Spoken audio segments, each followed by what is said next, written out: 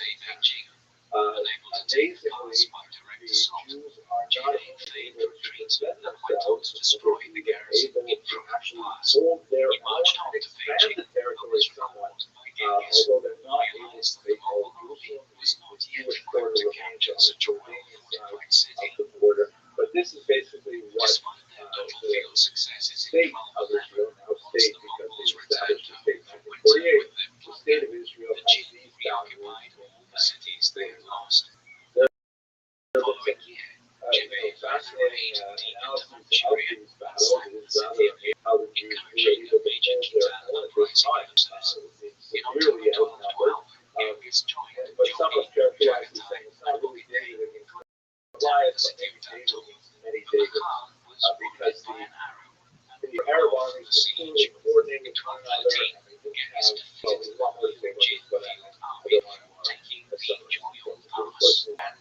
the crucial aspect of this history, so our purposes, we're really focused on one aspect of this history, is the so-called or catastrophe.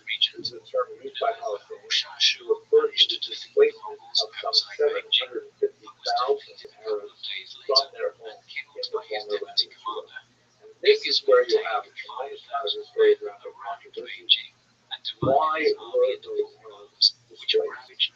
So on the kind of older pre-1990 Israeli historiography, there was this notion that this was an entirely voluntary departure by the local population, feeling that with all of the advanced air armies, the Jews would be driven into the sea, and then they would be able to go back and not only return to their homes, but to also collect the displaced Jews.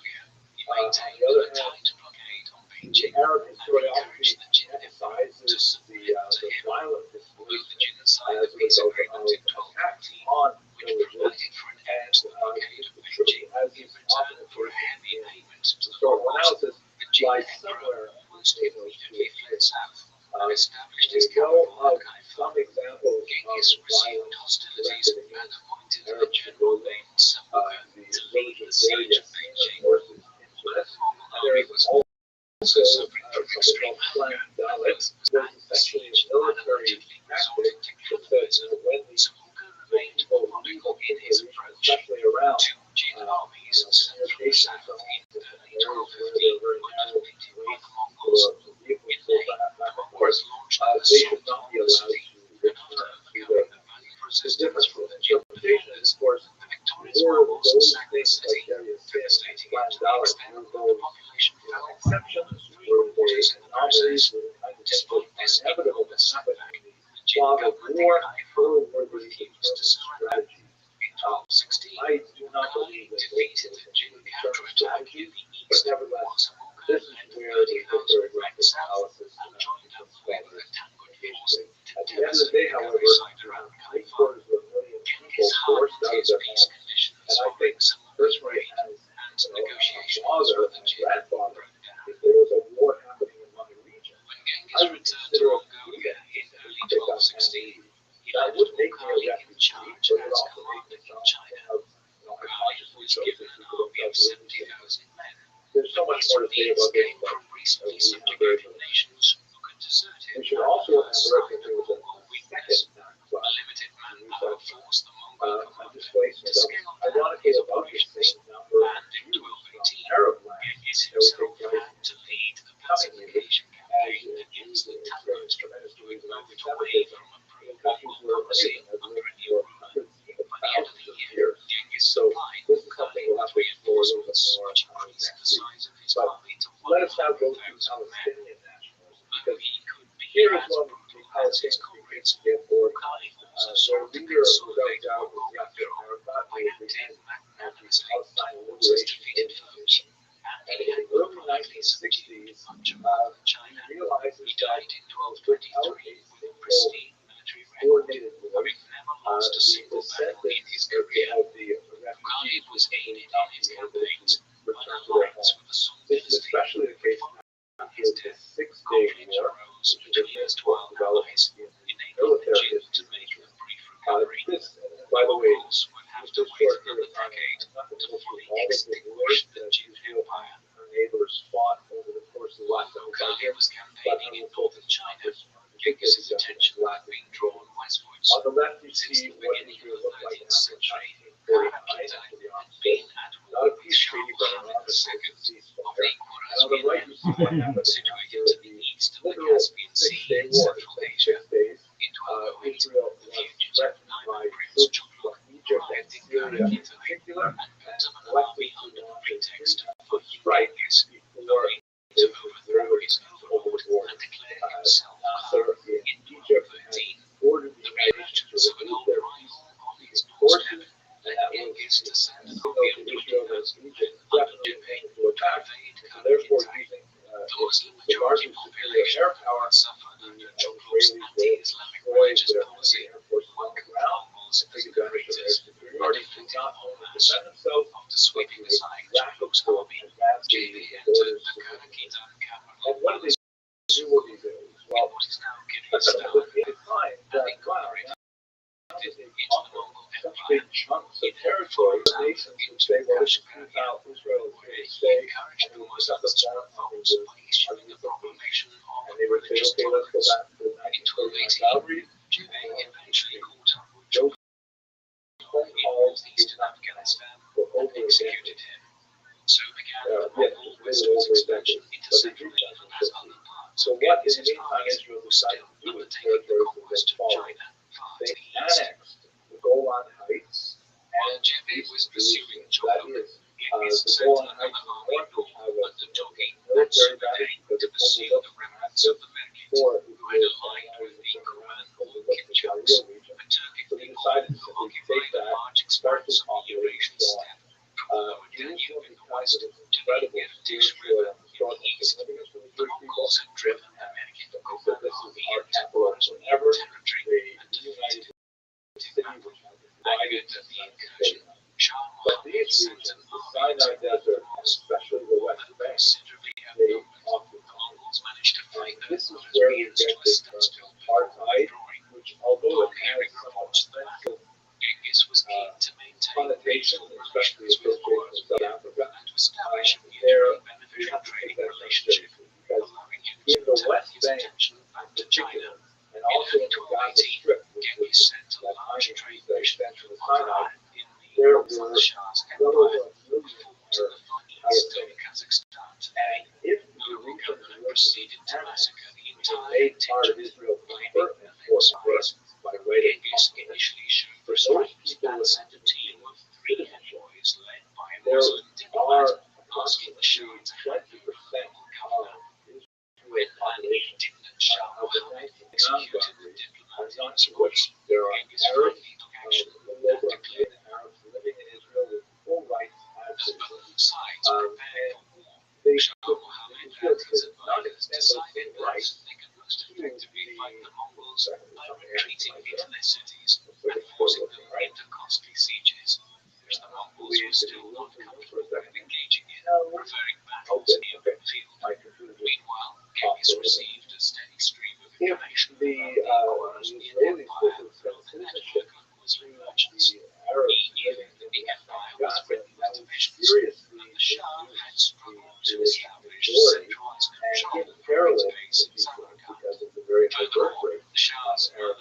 Henneken So let us not was a forget that powerful there's something political really figure special about and Israel. could issue It decrees tries in to her do own three name. things at These once. dynamics Very played difficult to do. perfectly into On the Genghis' one hand, hand, as allowing for him to Herzl sow saw earlier, disinformation among Israel Coruscant is officials a Jewish by issuing state. false It has decrees to be from a Henneken refuge Khaten. for Although Jews the terrain being of the anti-Semitism. Khwarezmi It Empire has to posed have a Jewish considerable heritage, challenges for Jewish any calendar. invasion force. It has to have Genghis was that confident in Jewish his element army's to it. ability Otherwise, what's to the achieve point? It victory. could be anywhere. It could be America, Canada, The Mongol Uganda, army of India. 30,000 horsemen Secondly, under Jebeh it and wants so Joachim made desperately the to first be a move. democratic It state. was from It is Karakitai fundamentally and founded entering on the Western fertile democratic Fergana Valley in values, the which spring means of one person, 1213, one vote. after crossing the It high is passes impossible between to the extend Pamirs citizenship Mountains to these and the people Indian Shah. and keep the state Meanwhile, Jewish. Genghis's main So army, therefore, these accompanied people by living his in Yanis Gaza and the and West Bank Suleimani, were the strategic in divide limbo status, stateless status, because they were not given the Israeli Khwarezmians citizenship. had Here intended now, to pursue a defensive strategy. in In 1967, remnants of the 60, Mongols in 70 odd years since the proclaimed Shah Muhammad The United sent Nations a large treated army it by issuing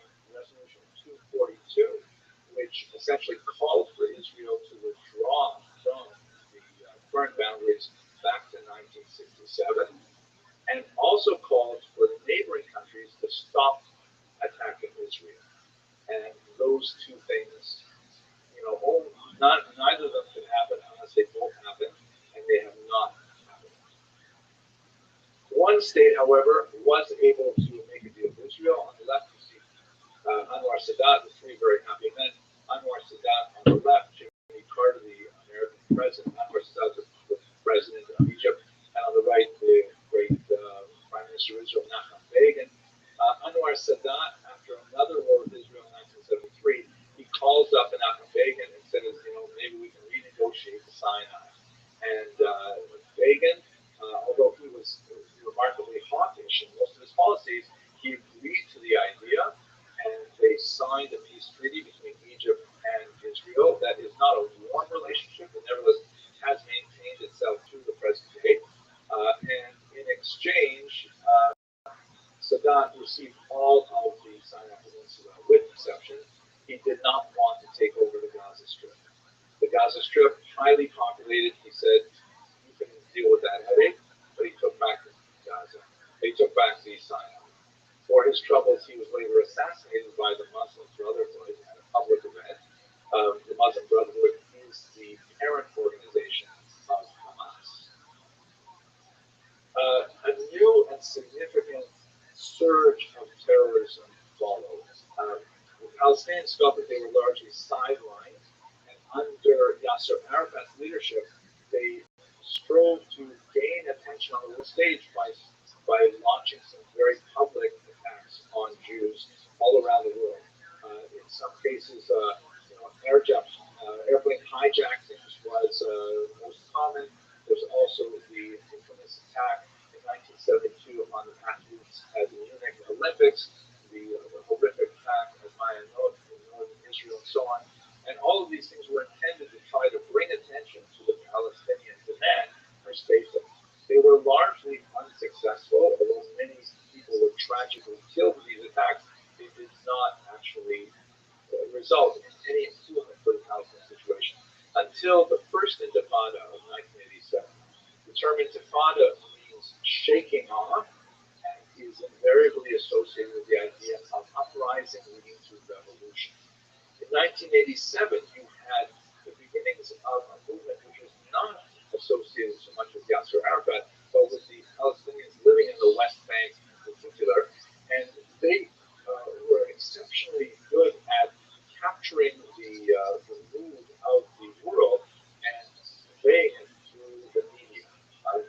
iconic photograph of a young boy throwing a long and heavily armored Israeli tank gives the idea of how the David Goliath picture has been turned upside down. To deal with this first intifada, which was largely civil disobedience and lower key violence, the Israelis imposed all kinds of things like checkpoints where the huge number of Palestinians who lived in the land had to go through security before they could cross the border in the West Bank and Israel proper. There's really so on. And also at the same time, we have to go significant amount of this settlement because, and I know there's no surprise for most of the people on this call. And by the way, I can see from the clock that to conclude this properly, I will need to go over time very slightly. I will stay for questions, and I apologize for the extent, but I want to explain this properly even within such a complicated time. We should recall, of course, that Israel is a very vigorous democracy with a wide range of political viewpoints. There are those Jews who are waiting for the phone calls to be able to trade land for peace as the argument went, just like they did with Egypt and the Sinai. They were willing to work with Jordan to give the West Bank. But at the same time, there are many Israelis who said, no, it's not going to happen. We should simply demonstrate facts on the ground and establish settlements in these territories to keep them for Israeli sovereignty, and despite the challenge of the large Arab population. So you can see here a very significant number of Israeli settlements are established, and the degree to which these are tolerated or not is very much related to the political mood of the country and the leadership that is democratically elected at the time. This obviously would be a challenge for the so-called two-state solution, which was essentially what the Americans have largely been arguing for. A major turning point happened after the fall of the Soviet Union, which was a principal actor of the Palestine Liberation Organization.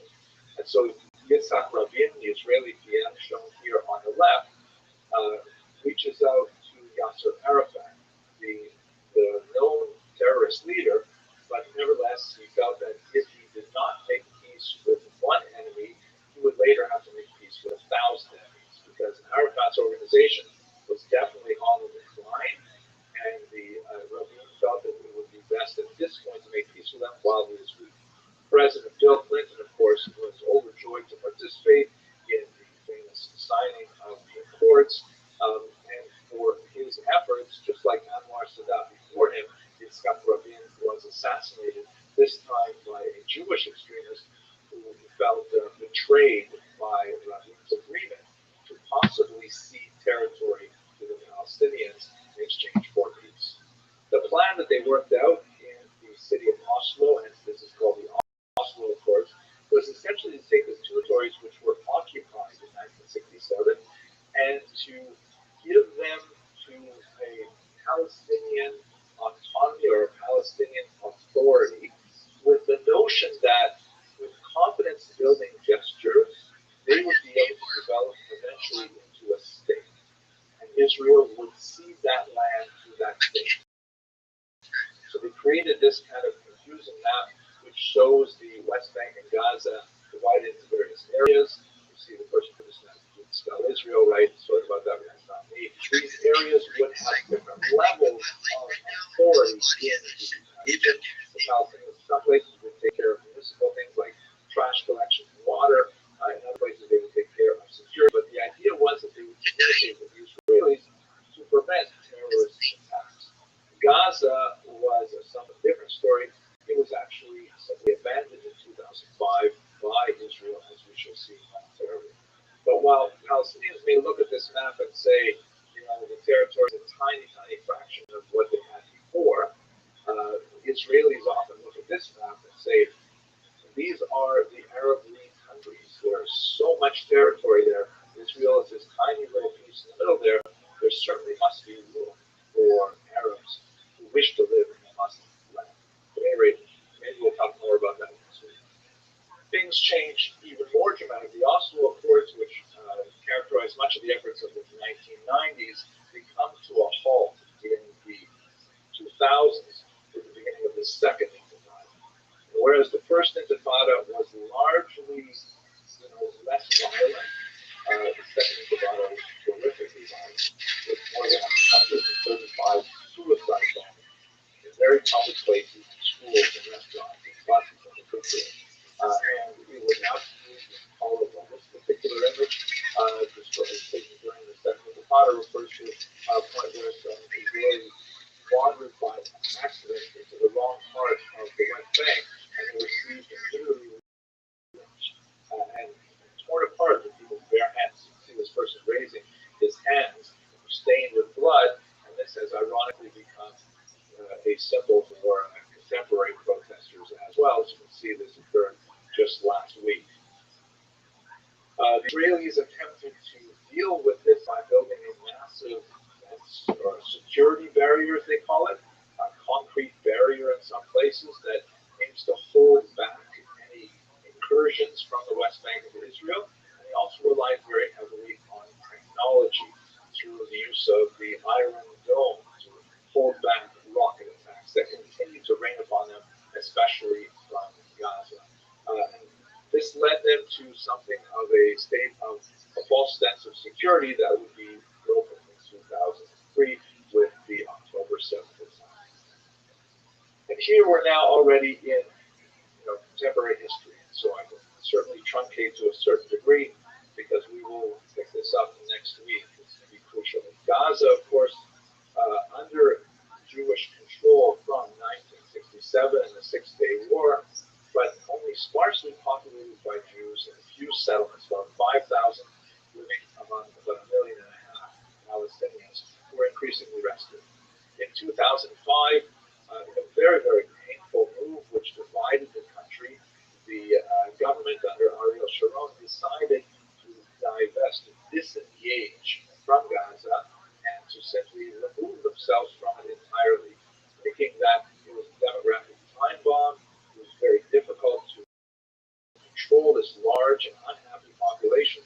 Unemployment, more than half of their population under the age of 18, and so they simply decided to pull back. And the experiment was let them have their state, as it were, and let's see what happens. Of course, it did not work out well. They had elections shortly thereafter. In these elections, the two major parties were Hamas and Fatah. Fatah being the party of Yasser Arafat, who has now passed away. And as you can see in the West Bank, Fatah has the slight edge. In the Gaza Strip, Hamas actually came out on top, and then later they would have a coup and they would drive out any of the Fatah associates as well. So basically, Gaza since then has been ruled by Hamas, and it's been blockaded by Israel because there's constant rocket attacks and there's concerns about import of munitions. We'll have to return to these very complicated issues at the beginning of next week's session. I'm going to skip through this because this will be also related to next week, but I will conclude with two ideas. The first is that with the October 7th attack, Israel responded with something called the Daya Doctrine, which is basically a military tactic or strategy that if Israel is attacked, they must counterattack with disproportionate force in order to deter future attacks. This Daya Doctrine has proved to be very useful and instrumental for establishing great confidence in its neighboring people, neighboring country. Israel does have a history not only with Egypt, but also with Jordan and several other Arab states. But it has not proved to be effective dealing with Hamas, at least not yet. So let me conclude finally. We began this discussion with when we begin this talk, and I offered you a coin from the Roman era, the Judea Kappa coin.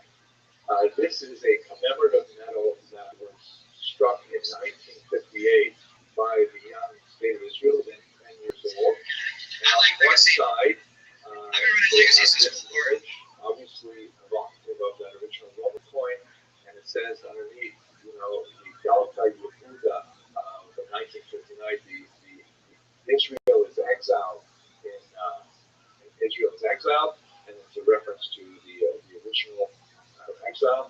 But then on the obverse, you have something really fascinating. It says in Latin, Israel liberata, Israel liberated, and it shows you an image that is evocative of the original Judaic kata, but says so much more in a positive way. Where the Roman soldier once stood, you'll have a young woman playing with her child, where the despondent Jew sat. You now have a farmer planting a tree for the future. And I think this is how Israelis, Jews who pulled over, view the state of Israel, not as warlike and engaged constantly in conflict, but rather Welcome. a country that is dedicated to growth and to peace. How are you, TYB? Hopefully we should. What's good, TYB? Can you hear me, Pimp? Yeah, I can hear you. Yeah, you. Yo, is that you on the? Is that you in the A-Rock Discord server? Yeah, but you got to be 18 to be in here, big dog. I am.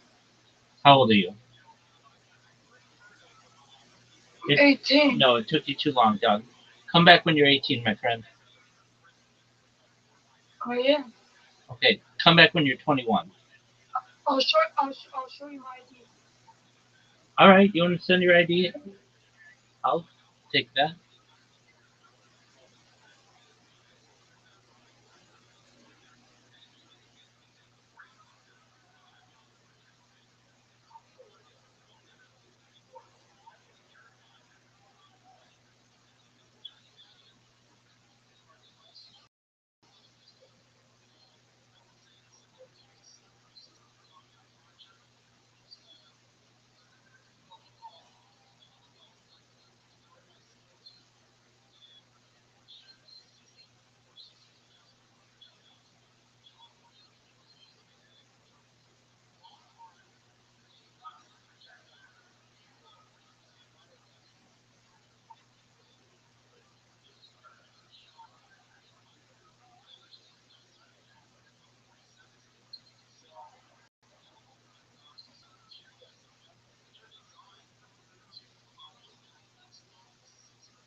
Yo, Pimp. I have a question before I leave. What's up? When are you leaving the river? I don't. I've been in there for like over a year. Are you ever leave? No. What happens if Adrian Ross joins that Discord server and says hi? He has, and he's been in my streams. So what? Oh, okay.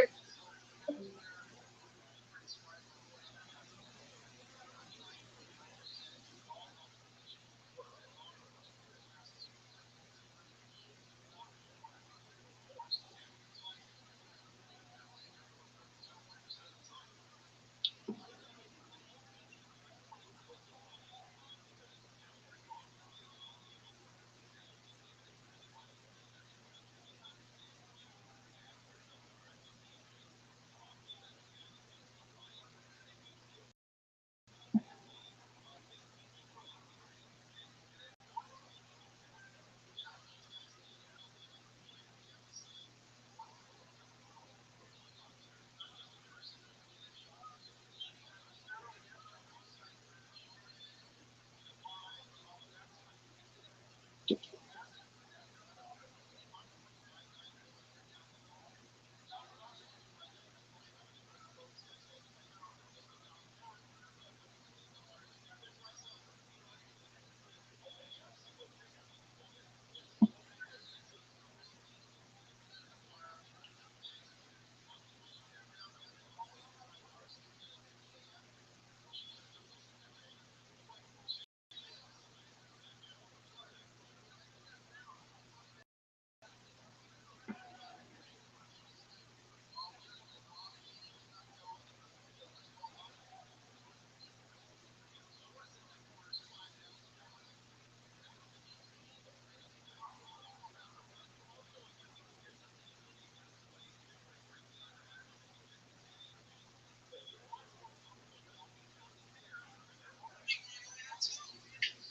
about to take a loss.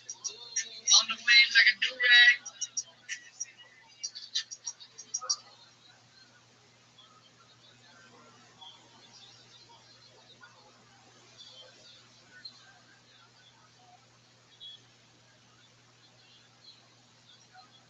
You know him? Yeah.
Yo, buddy, you can't be in here if you're not 18.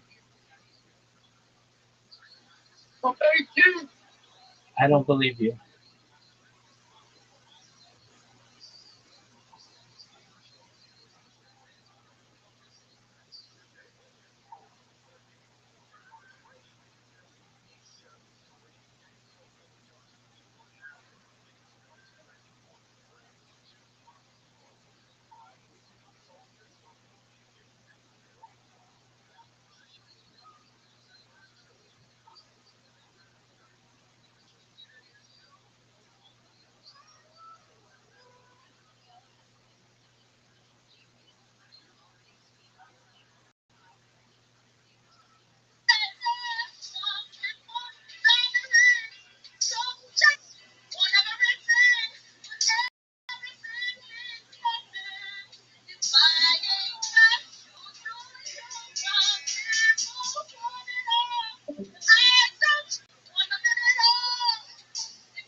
Buddy,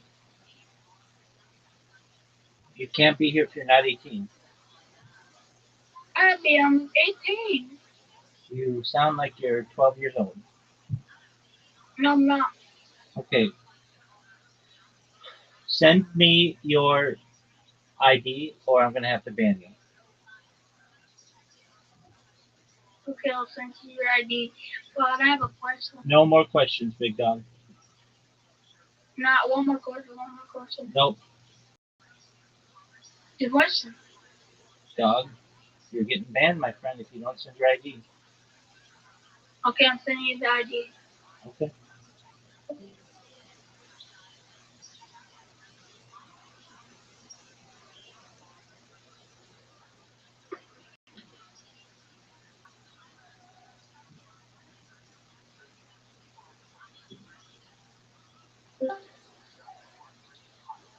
What? I'm 18.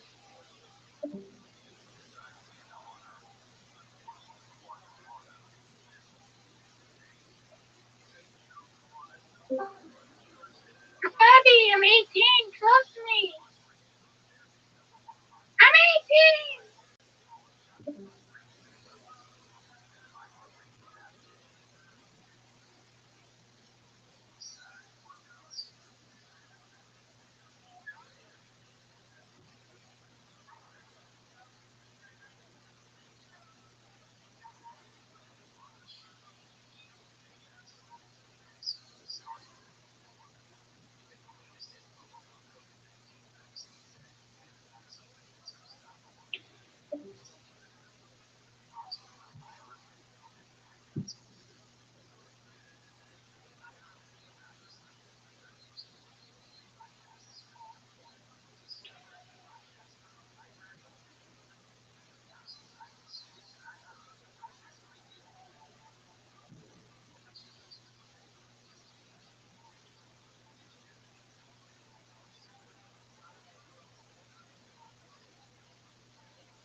sorry. If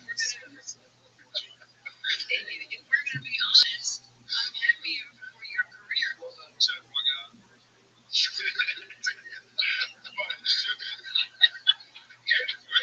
She is great. You was no great. No, they don't need CC. Let me rock out. That's why I've been saying that.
picked up like in DeLorean and threw the Pharisee Roberts out. I have never seen something like that. Unbelievable. Crawford bunted it off the end of the bat. Thankfully for two good Montego advanced to third. Crawford had stopped running. And with the side spin that English on it off the end of the bat, even though it went 5 feet foul, it spun back there. It went all the way up into the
Did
y'all see?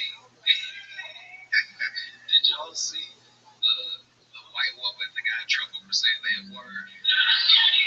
I know. Did y'all see? Did y'all see the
What up, Zoot? How you living, pimp? Ready to get your ass rocked?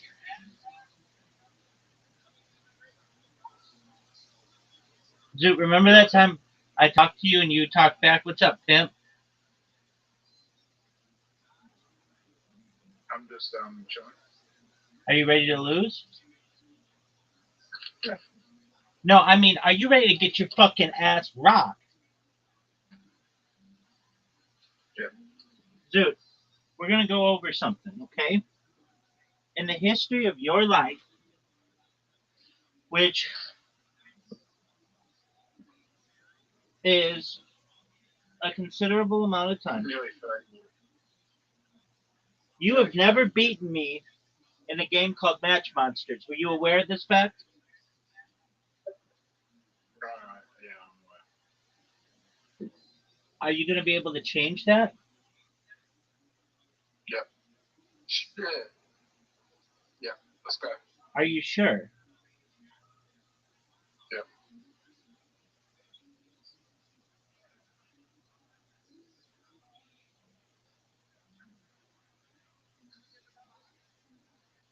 Dude, I've now sent you an invitation.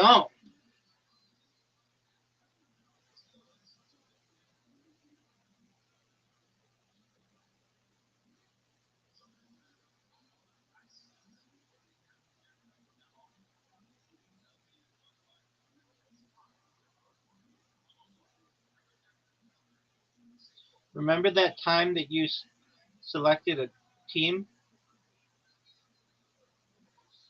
Are you going to go? Zoot. Yep.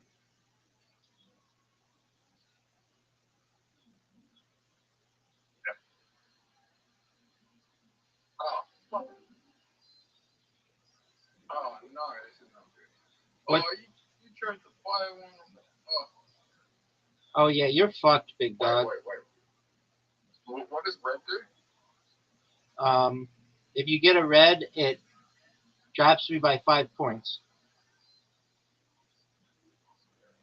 Does what by It, like, removes 5 points from me.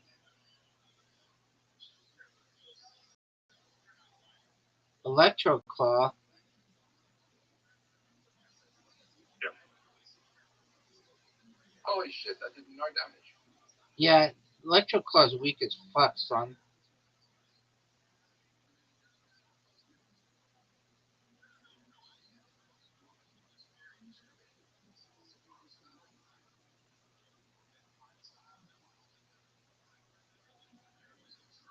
I found the evolution.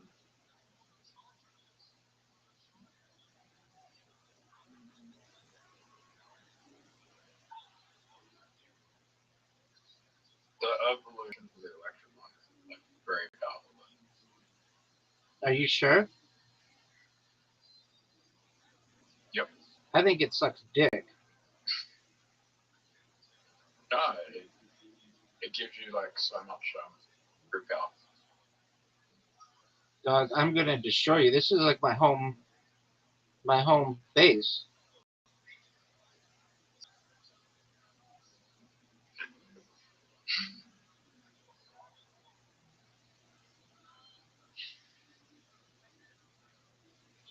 Whoa, you get 20 HP attack.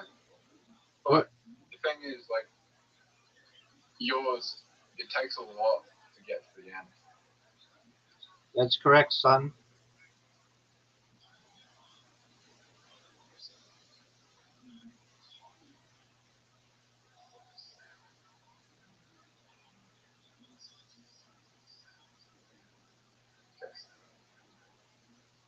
Good move. So, Cameron, but I helped you a bit.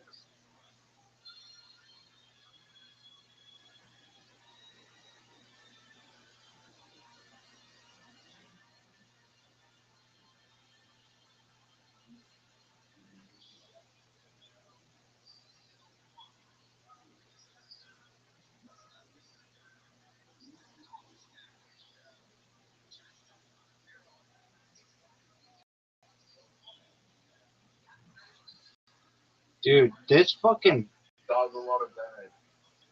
yeah, it does That does a lot of damage. a lot of damage.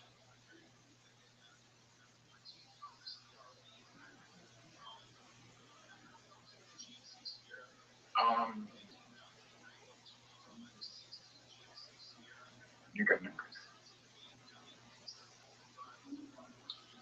Oh, you. Oh, I bought the wrong one. Why would you evolve that shitty? That guy sucks. I bought the wrong one.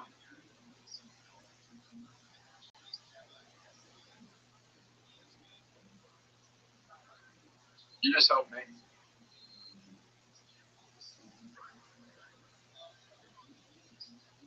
Rabbi, Yo, pimp. ready? You ready to say what a lot of damage does? Yep.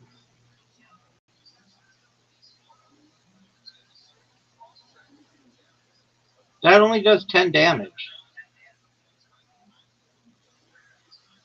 But look, it gives me brain. Gives you what? It gives me brains. It gives me it automatically gives me health.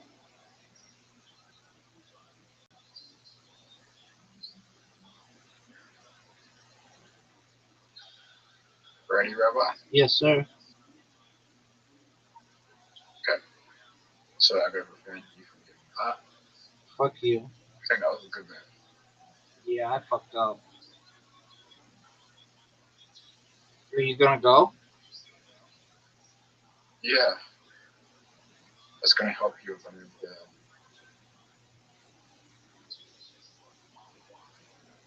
Best move, yeah. My best move might be this.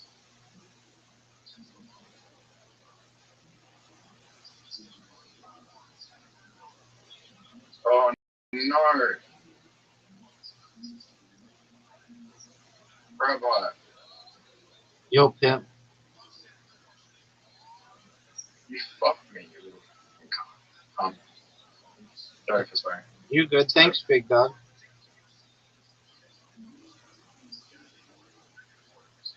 Okay, that's good. Okay, that's really good. Oh no! I give you an extra move and you heal. Okay, you didn't heal that much.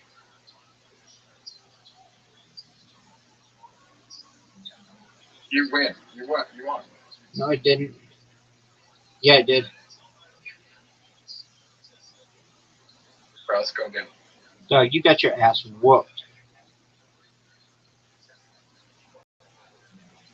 You have 0 wins. Why do you think you're so dog shit?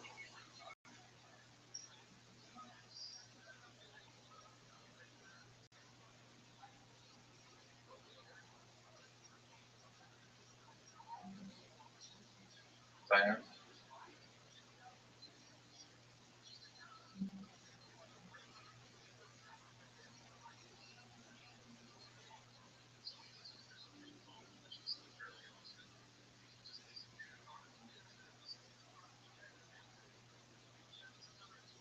Are you gonna go? Are you gonna pick something? Or are you just gonna jerk yourself off raw?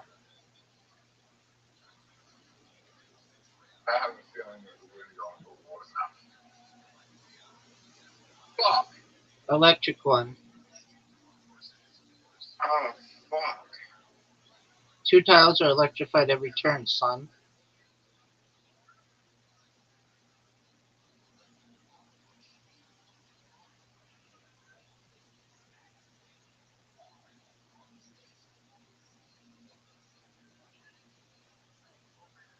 Are you gonna go?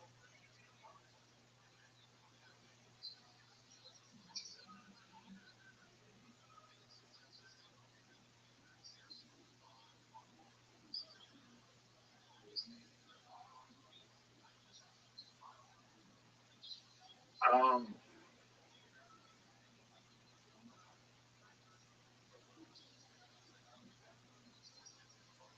think that's gonna help me. That did help. Sorry. That was a good move.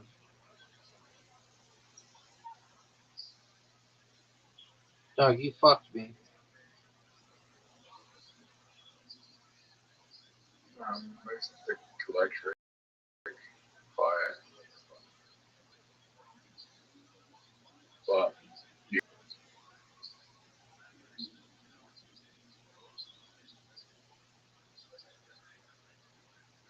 that's not going to help me, though. Nice extra move. Didn't help much. The universe is lost.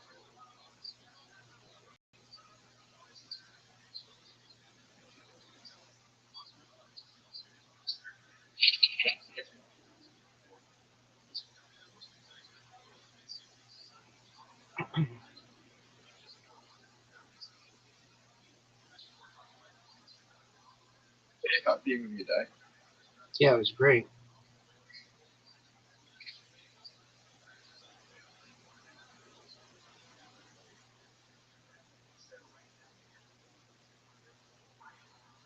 Hydro Rush?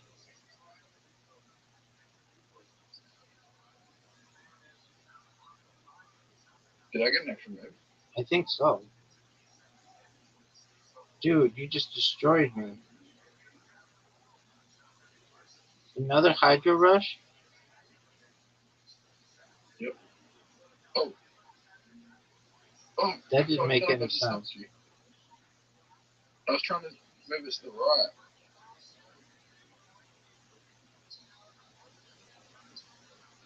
Rabbi, I just gave you.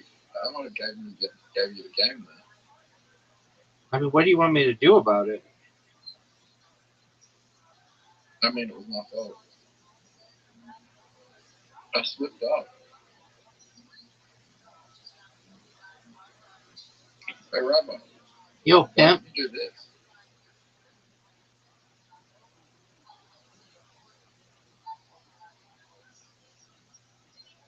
You're up, big dog. Okay, this is the better move.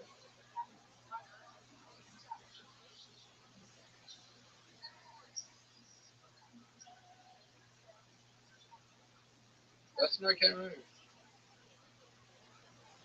Oh, big time. Big time.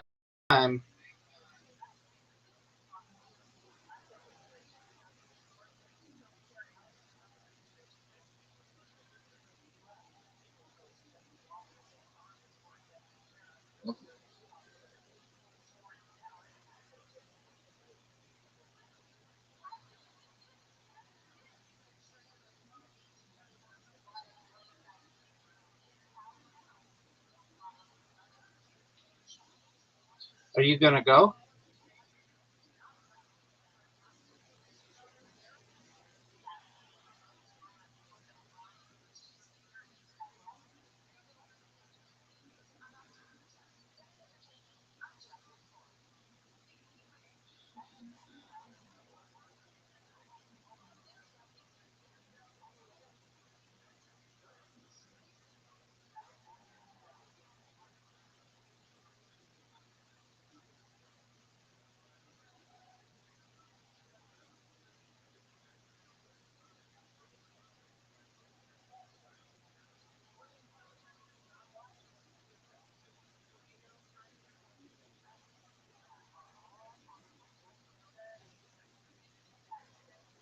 Oh, no.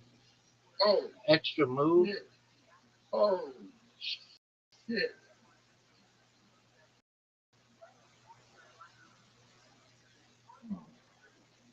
Which one do I evolve? Whatever you want, baby. I'm gonna evolve him because he's closer.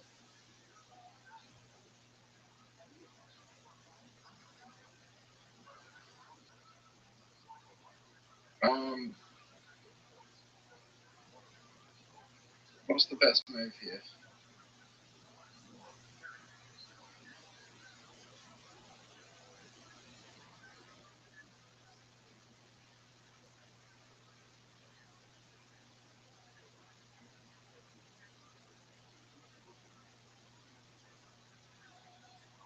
This is gonna hurt, son.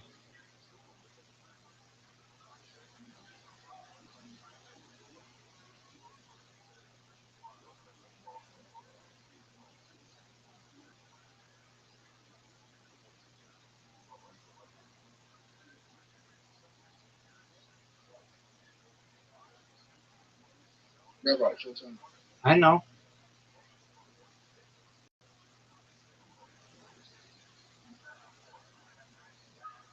Oh no. We're tied, son. Yeah, but I am twice at the leader. Are you gonna go? Yep.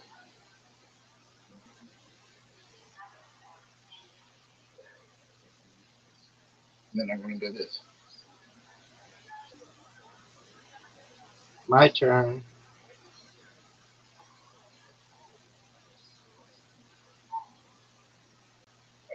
Fuck.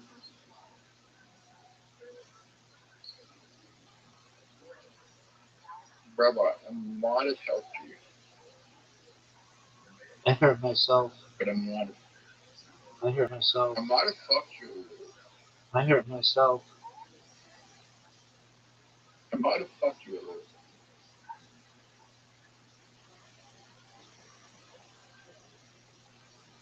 The fire guy is so powerful, but the problem is like he So hard to get that many. shoots hard.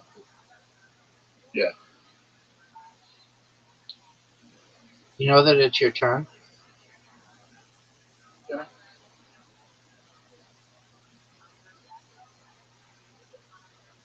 think this is the best one. Hydro Rush? Yep.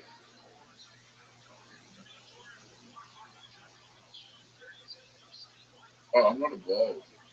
That's the problem.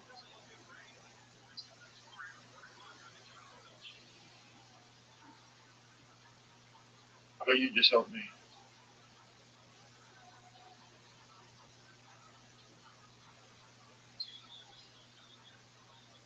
Right, you just helped me. Oh, no. Oh, no, you helped me. Extra move? And you're evolved? Yep. Yep. Okay, now I'm in front.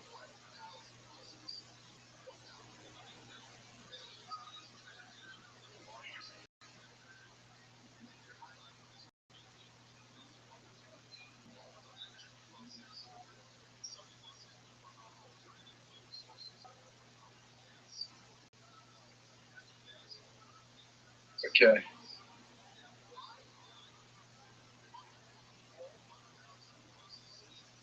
You're up, pimp.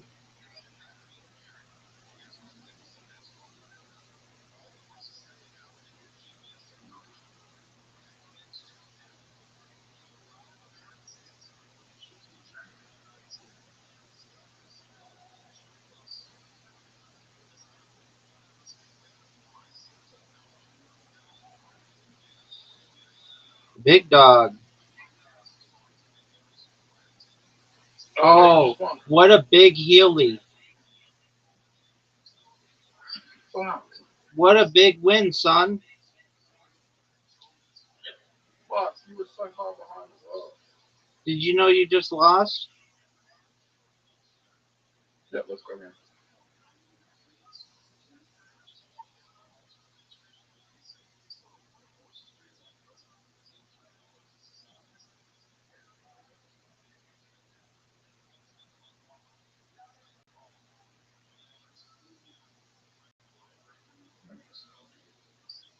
I am going to do.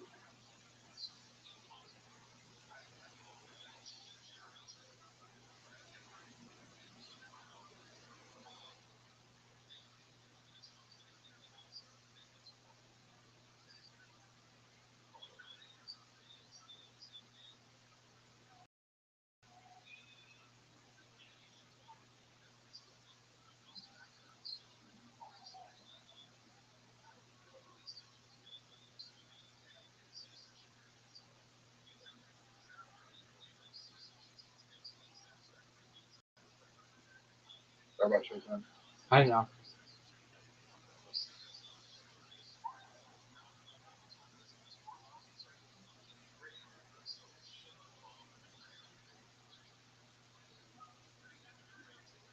Ready?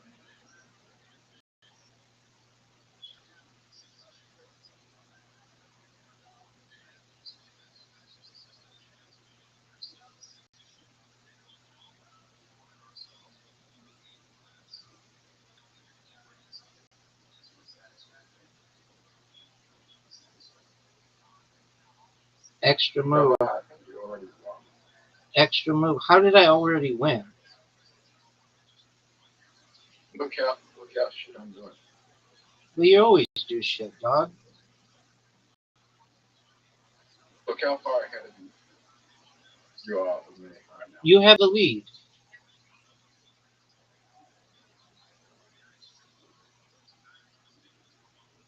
I don't even have a score.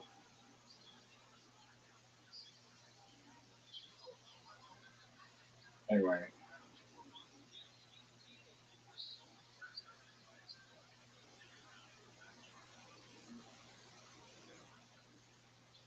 You can do so much damage to me right now.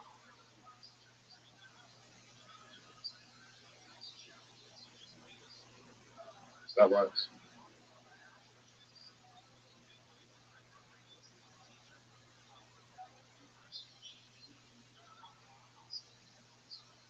Okay. I'm winning. You stole my guy.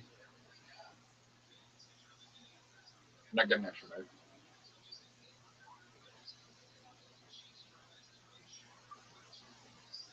Okay, we're tied.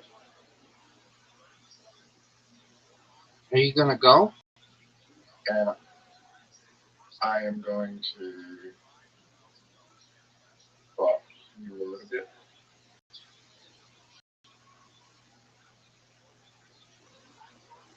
Okay. That works.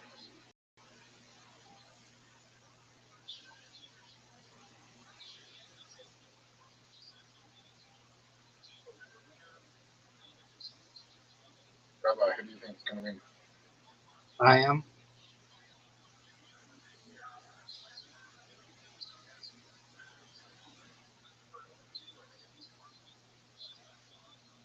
What if I do this? You did a really good move. No. And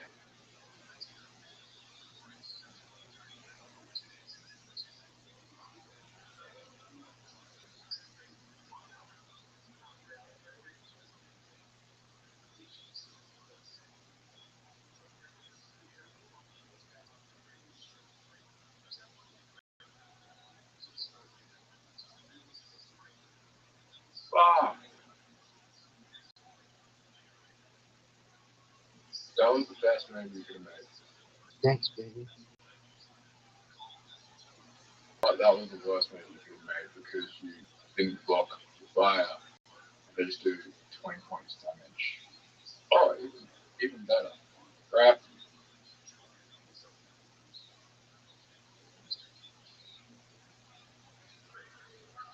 No way.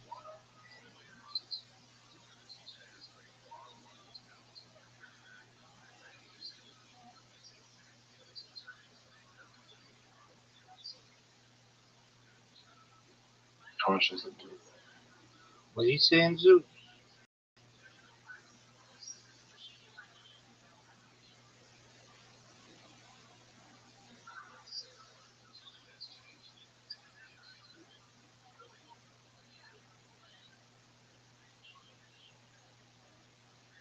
Like, which one do I involve?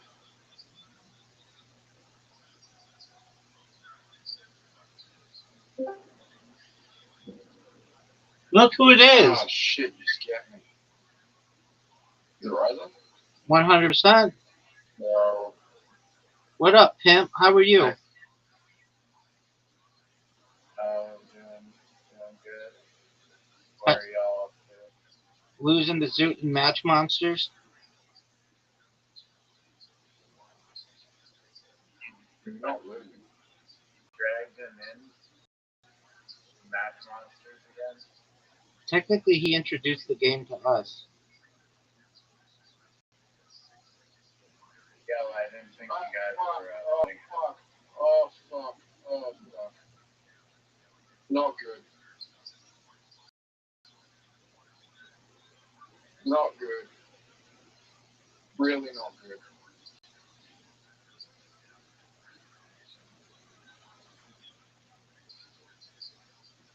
He'll leave.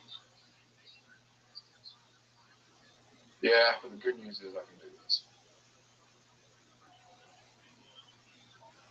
Zoot, do your thing where you go, I just won.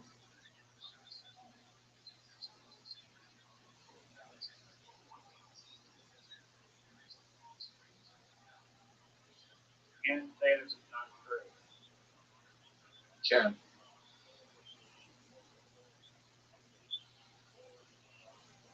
I might have just won.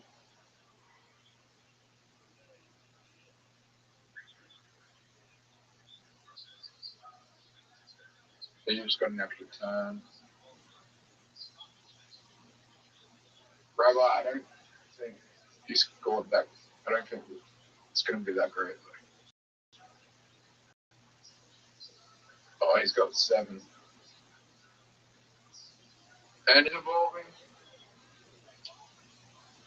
Fuck. You're up, pimp. You're evolving. You don't get it, though.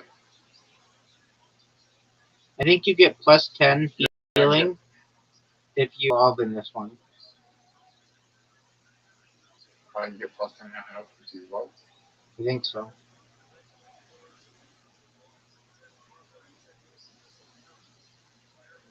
Evolving restores 10 hit points. It's still an action. What'd you say? Order. Order and fire. I'm green and red.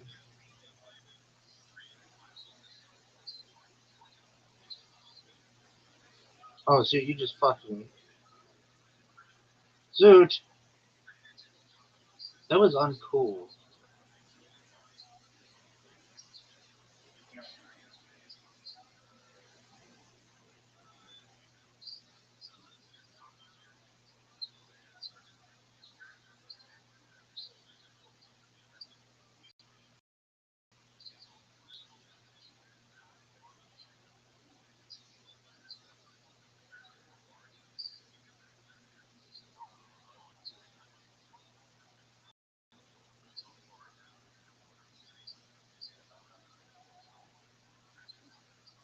Rabbi, have you heard Duke recently say that he has to go walk his dog?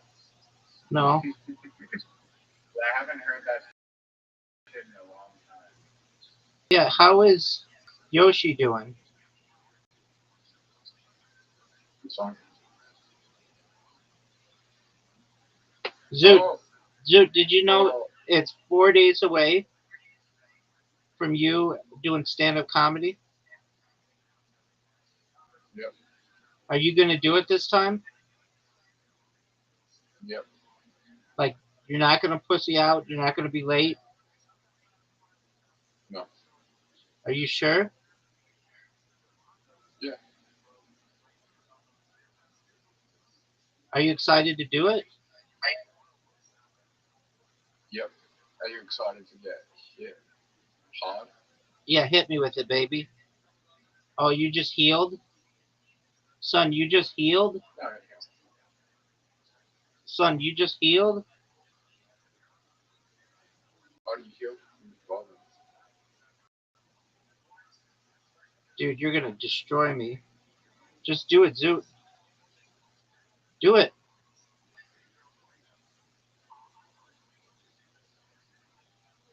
20 damage. Oh, man. 20 damage, yeah.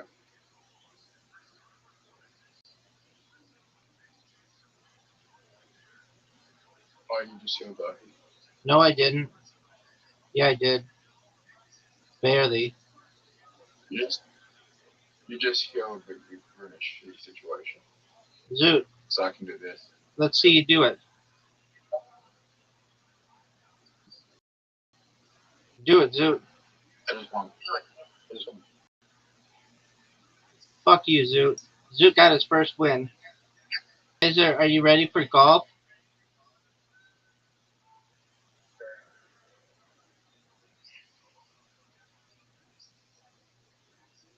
How does it feel to lose when you have a 2 on your team? Dog, I let you win. I got distracted by Riser. Riser, we're waiting on you, dude. What are you gonna do? Just J-Yor?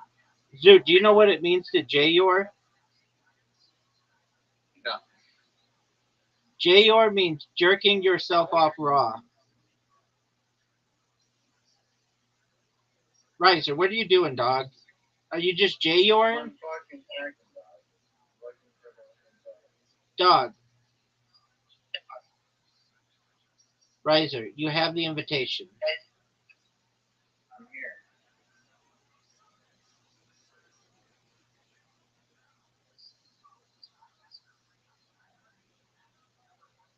Oh, no, hit the tree. Boy, I gave you guys easy shots.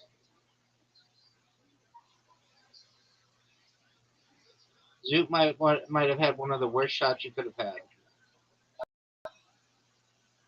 Now it's Riser's turn. Riser's just J-Yorn. No.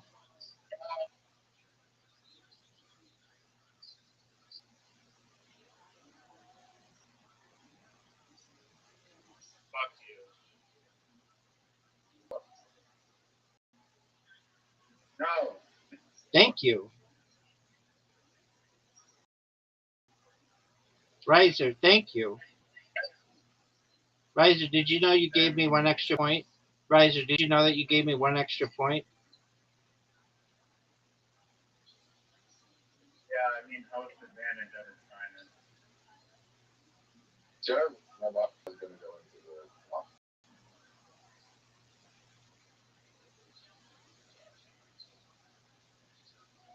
That blocks everyone. Hard, dude. Hard.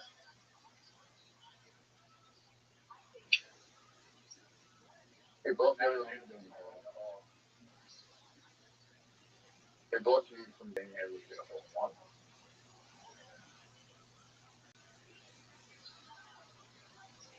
And I knew you guys were going to do that to actually help me out of anyone. Stop. Stop. Why don't you just make the shot? I mean, I have the advantage here.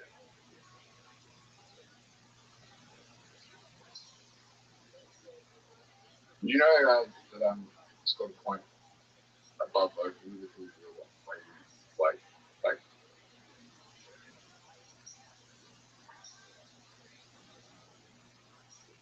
Rabbi, you're on your third shot right now. I know, baby.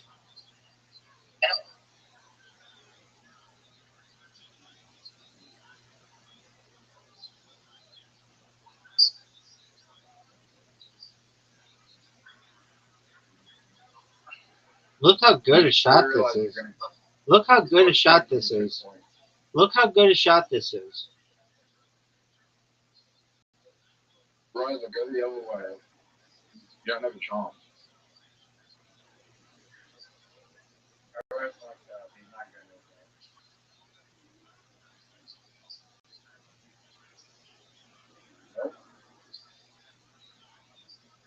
You have to make the shot right. This would be a big shot for Riser. Too bad he hit it too hard.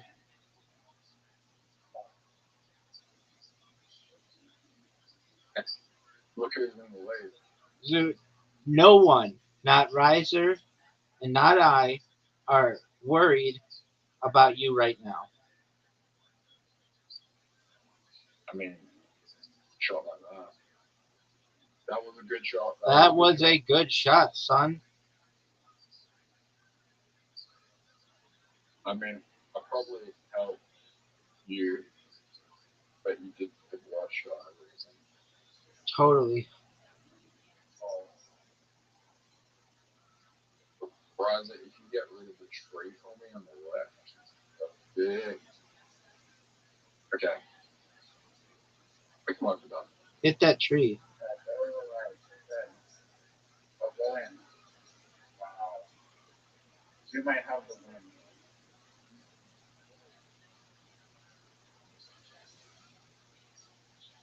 So, how about so I have 5 points.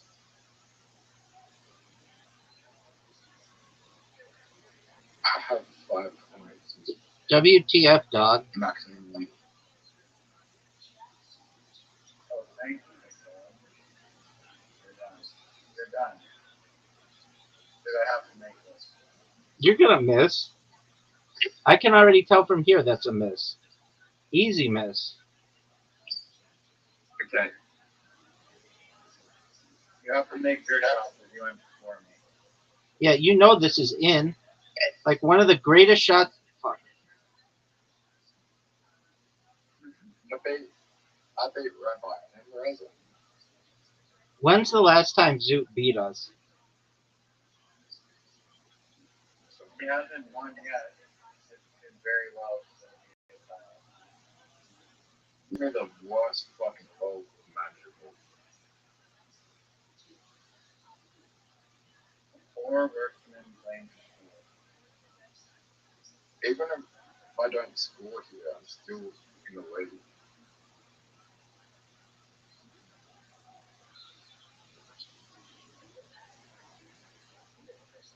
That's a good shot. That was a really good shot. You're fucked, Zoot. That's a bad shot. Oh, That was beautiful. a really good shot. Beautiful, dude. Now Riza has to help me. No, he doesn't. If he wanted to get free, he should have helped me. Oh, Zoot. Riza, we give him Rabbi the lead here.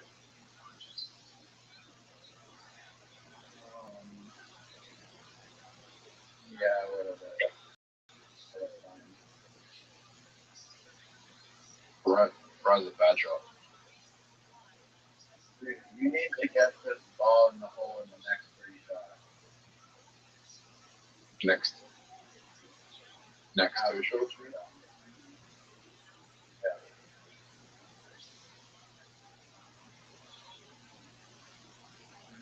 Yeah. And I have to score a 0.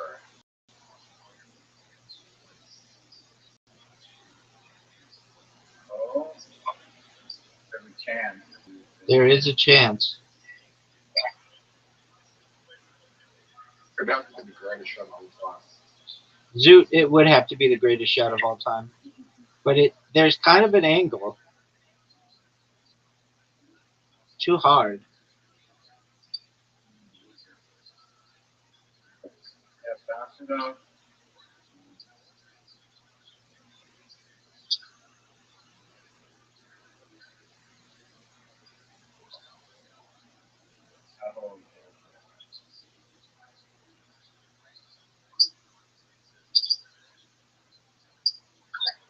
Dude, I saw this guy do this amazing shot one time on here not too long ago. He hit it all the way to the end and then went like diagonally. It was, I think, a phenomenal shot. Are you gonna try it? No.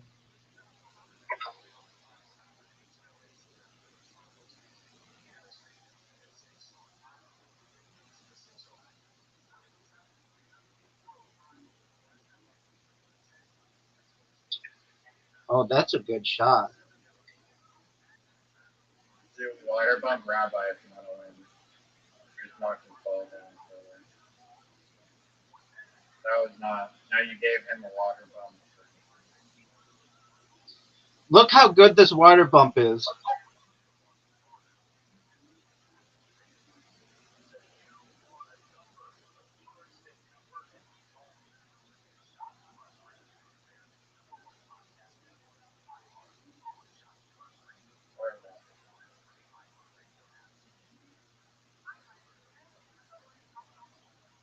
That's in the water.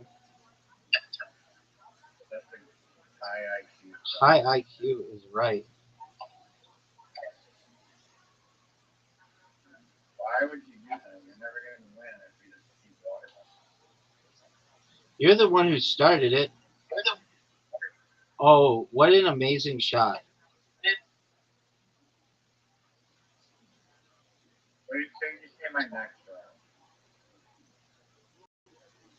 Think I'm enjoying this. Think I'm enjoying this.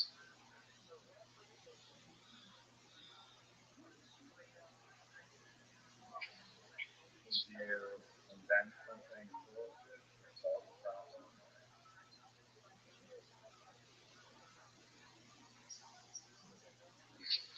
That's water bumpable. That's a genius guy. Stop. Oh, are you kidding me? Water. Are you kidding me? Get him, Riser. Brother, Riser, what are you doing?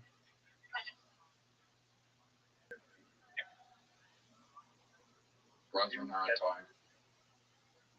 No, you're not. That's fun. You lost. 7, 3, 7, 4, 7, 4, 4, 4. I can't believe Zoot just won. Yeah, you guys were being stupid. Remember that time I had one of the greatest shots that we've ever seen on this hole?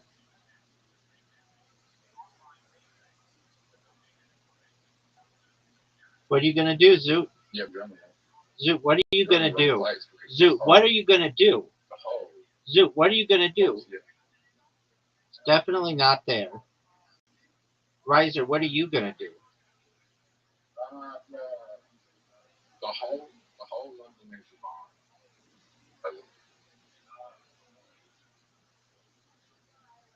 That was a good shot.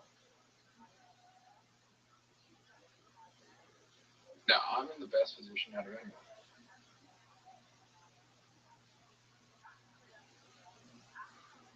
Help me take out this pen. Zoot, take out the windmill. Windmill, dog. Not in the Windmill. window. Where's the shadow? Bomb. Doghouse. Check out the 10. Doghouse. Bad shot. Doesn't make the bomb. Apologies on the make the bomb. I'm just gonna help Rabbi when I do this. Doghouse. You mean the doghouse? Yeah, I think it is. Oh.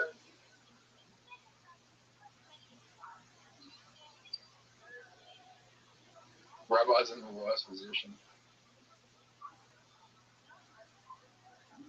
Even worse now. Make it. I think I am gay. Did you just say you think you are gay? Said I'm gay. That doesn't even make sense. What would make I think sense? I beat Rabbi. Dog, STFU, man.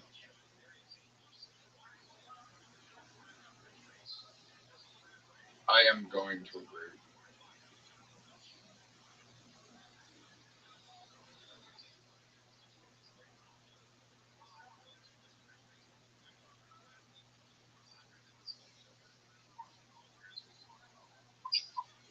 Go back to you.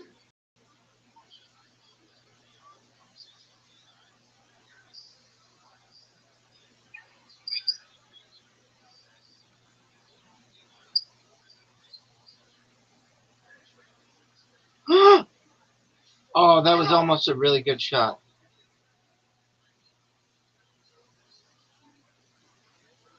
Zoot, hit your ball. No, that was a bad shot.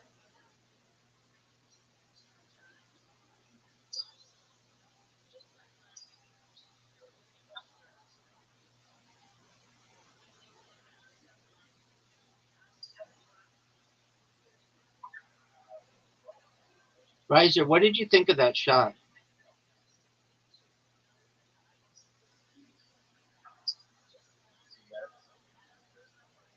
Zoot, Zoot fucked you. Hey, Riser, what did you think of the William Montgomery show this week? I didn't like that. I thought you were a fan of William Montgomery. I didn't like the guy. Based on the profile. You have something against fat dudes?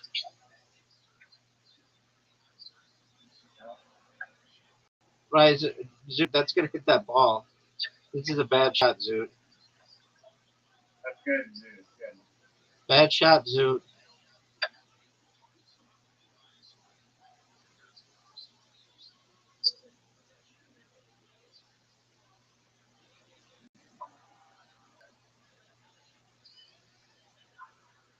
Hey,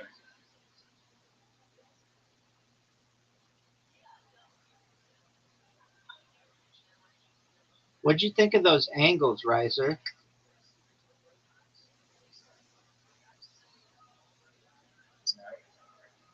Riser, what'd you think of those angles, son?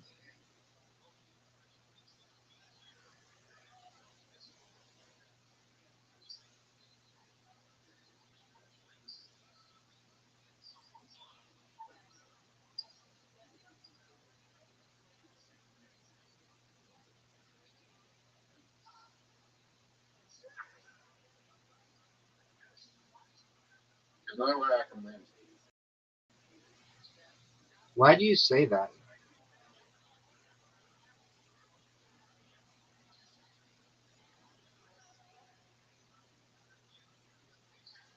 Because you both are in front of me. That's incorrect, son.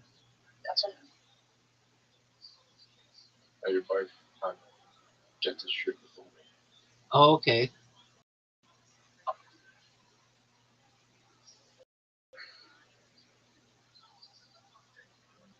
That was a terrible shot by me.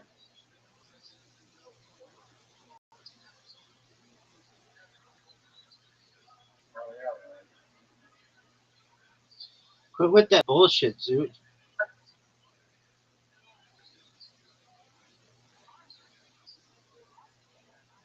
I don't have any stickers of that yet.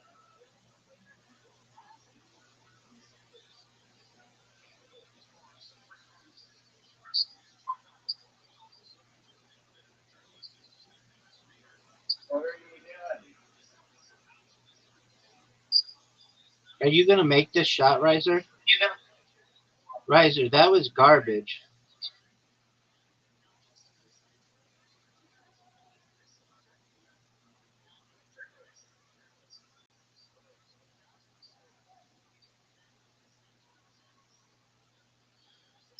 Oh boy, that's a close one. Zoot, what are you gonna do, son? What are you gonna do, Riser? What are you gonna do? What are you gonna do? That's a miss. That's an obvious miss. Obvious miss.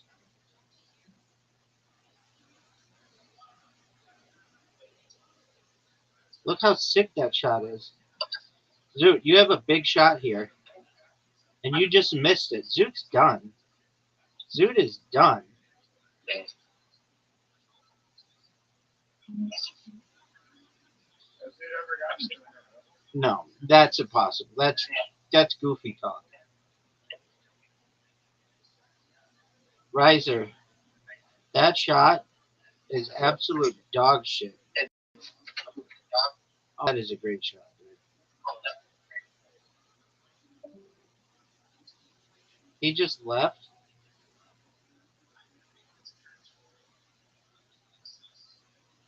Yeah. Are you surprised? Look how good this shot is. Do you think that's one of the best shots you've ever seen? Don't water bump me.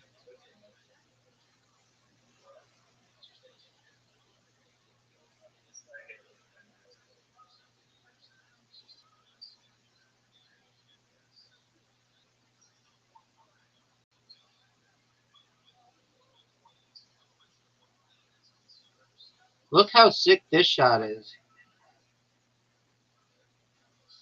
Ricer, what are your thoughts on you being many shots away from the hole?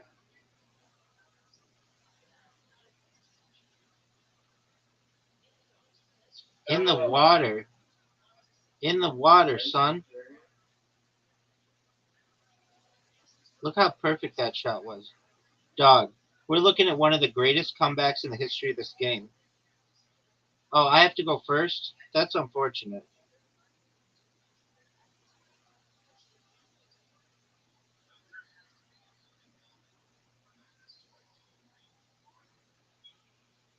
Stop.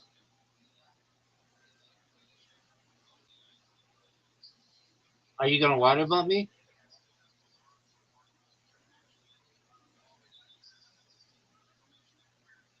What are you going to do, son? What are you going to do? What are you going to do? Are you proud of that shot?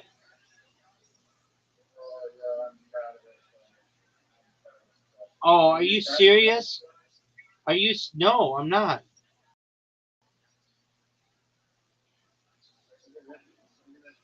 No way. That's going in the water. No way. What are you doing?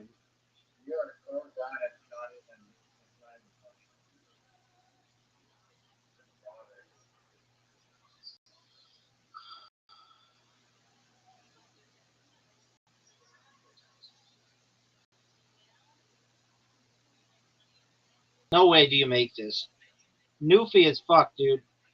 Newfie as fuck.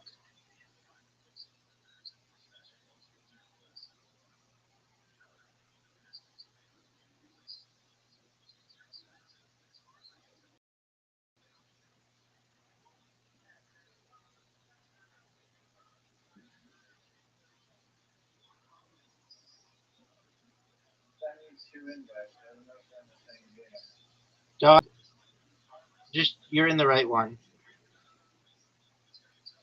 Are you gonna go? Are you just gonna J your?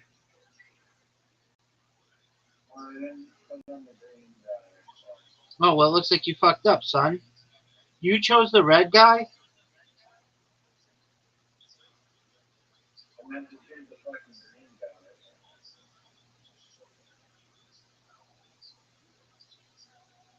Are you gonna go?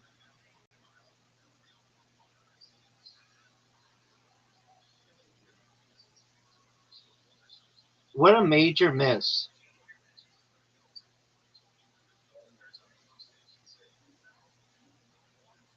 Extra move.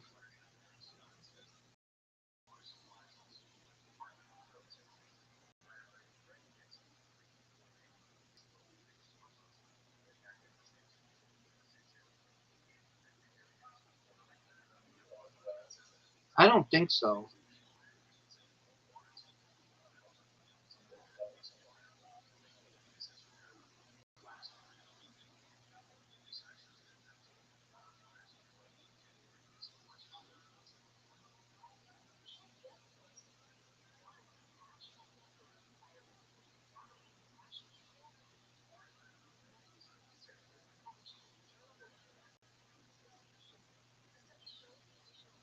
Oh, the green ones?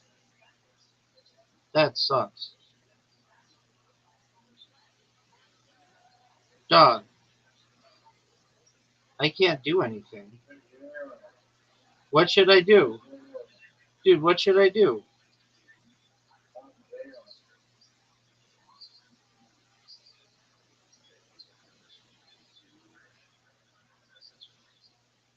Are you gonna go? Extra move, dog.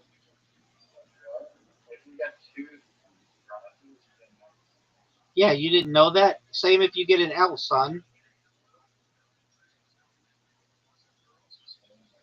Well, why don't you figure it out? Play the game more. Did you know it's your turn?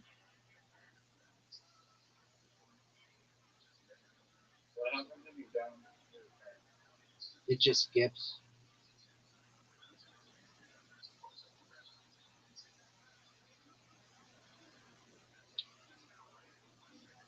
Dog. Nothing is good here. Dog. Have a green one you can do.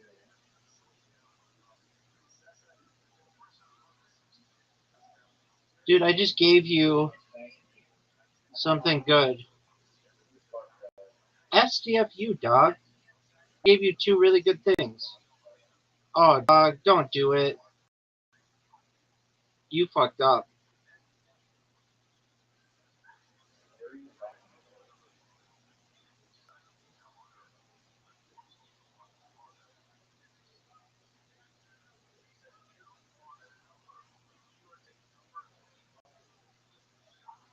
about? Doug, what do I do?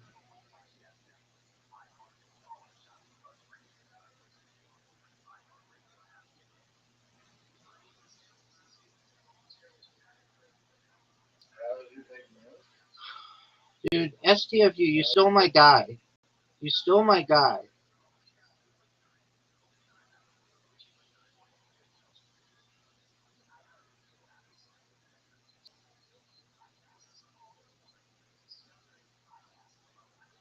Doug, you above that guy? Yeah, because there's going to be less. And less players coming on.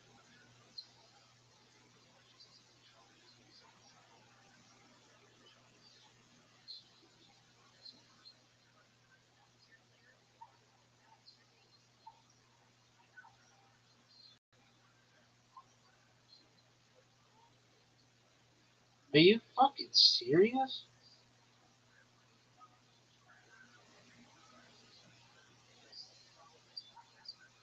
Dude, I just helped you a lot. Are you gonna go? Or are you just gonna jail? Good job. The ice is there, dog.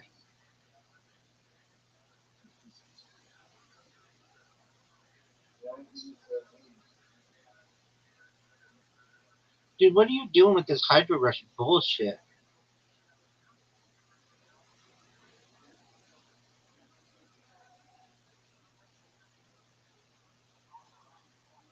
Flare, bitch. And you never going to stop. You aren't even a fan of his. You didn't even watch him. What is yesterday's episode on your in your basket of episodes you're just holding off on?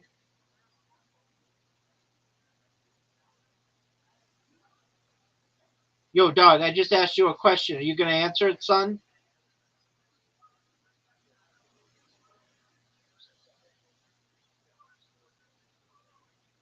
Yo, dog. I didn't watch the episode. Why not? Why didn't you watch the episode? If you say you're a fan of William Montgomery, you watch his good episodes, you watch his bad episodes, you don't discriminate against people based on their size.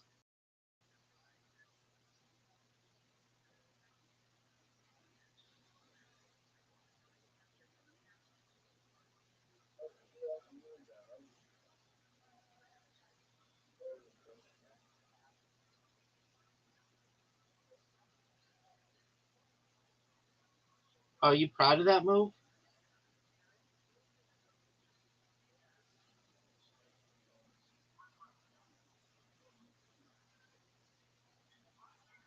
Look how sick this move is.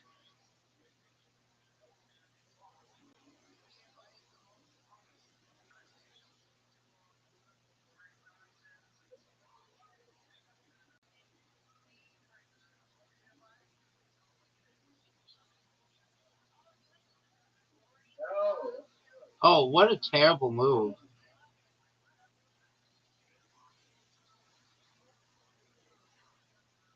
20 damage.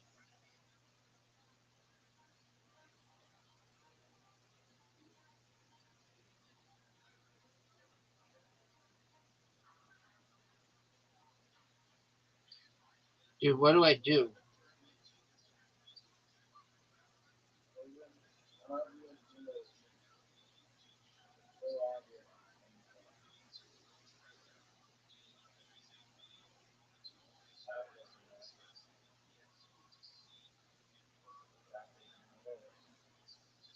Are you gonna go?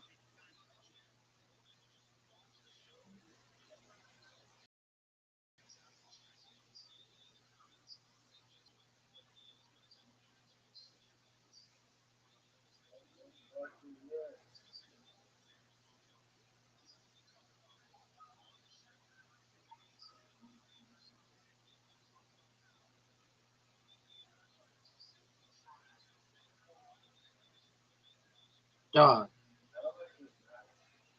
Well, what do you want me to do about it?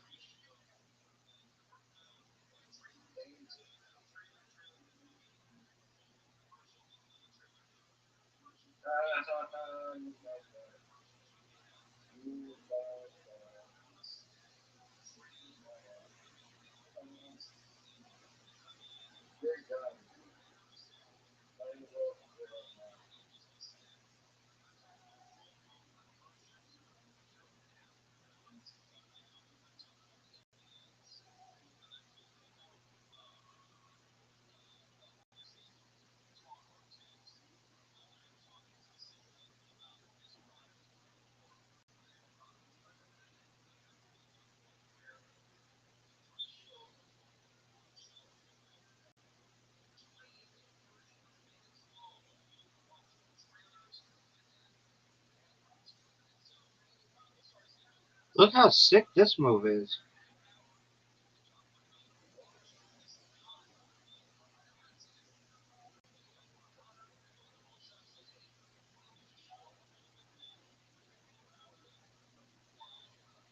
Are you gonna go?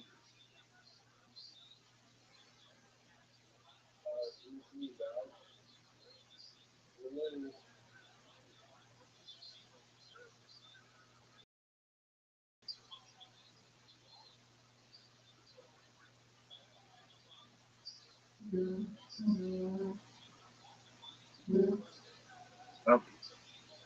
Shut the fuck up.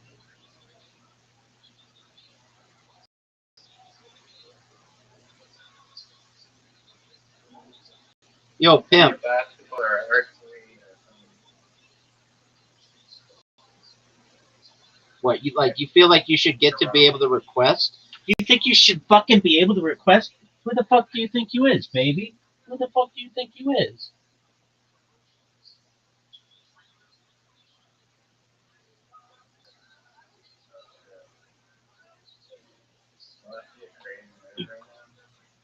Yeah. Let's see it, baby. That was one of the worst shots I've ever seen. Like I've been playing this game for some time, and literally one of you just had one of the worst shots maybe in the history of this game, and it's like thousands of years old. Your dog shit shot will rest in the annals of history as one of the worst shots anybody's ever seen ever. Are you ready for a newfie shot, son?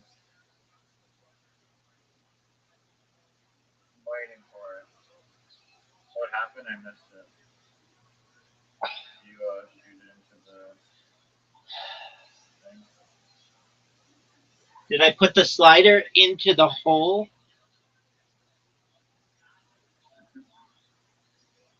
Did I put the slider in the pocket? Yeah, I did. Purposefully. To make you feel like you had a chance of winning. That's a terrible shot. No way, you could do the thing here. Get it, baby. I ain't mad at you. Are you gonna go? Are you gonna go? Dude, that's baller. But are you gonna go? So do you want to know what you missed in the William Montgomery show?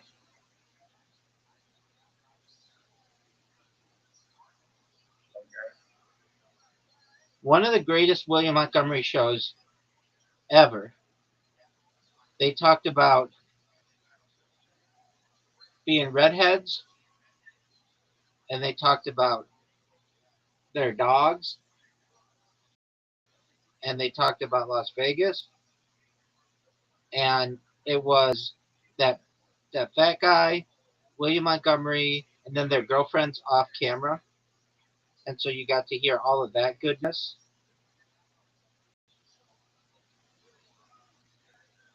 Joe Rogan was on it. Did you just hear me? Joe Rogan was on it.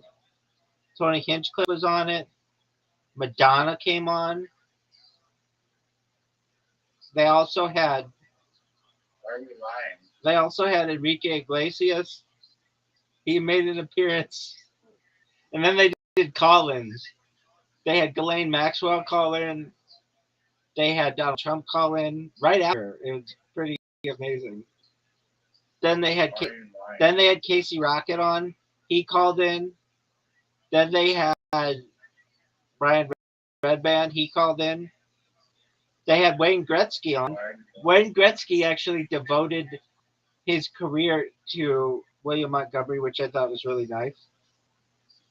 Then they had on Ava Longoria. That was really neat. They had on Ed O'Neill. That was cool. They had the whole cast of Happy Gilmore 2 on. Everybody. Even that lady who died at the beginning. Then they had on... Well, I wouldn't say they necessarily had him on, but they had a tribute to Malcolm Jamal Warner.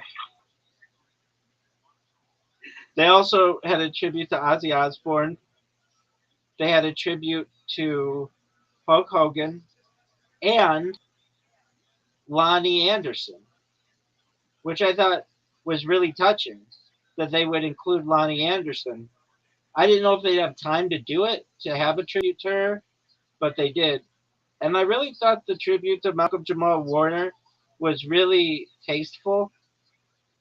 They had a highlight clip of his most famous times on the Cosby Show.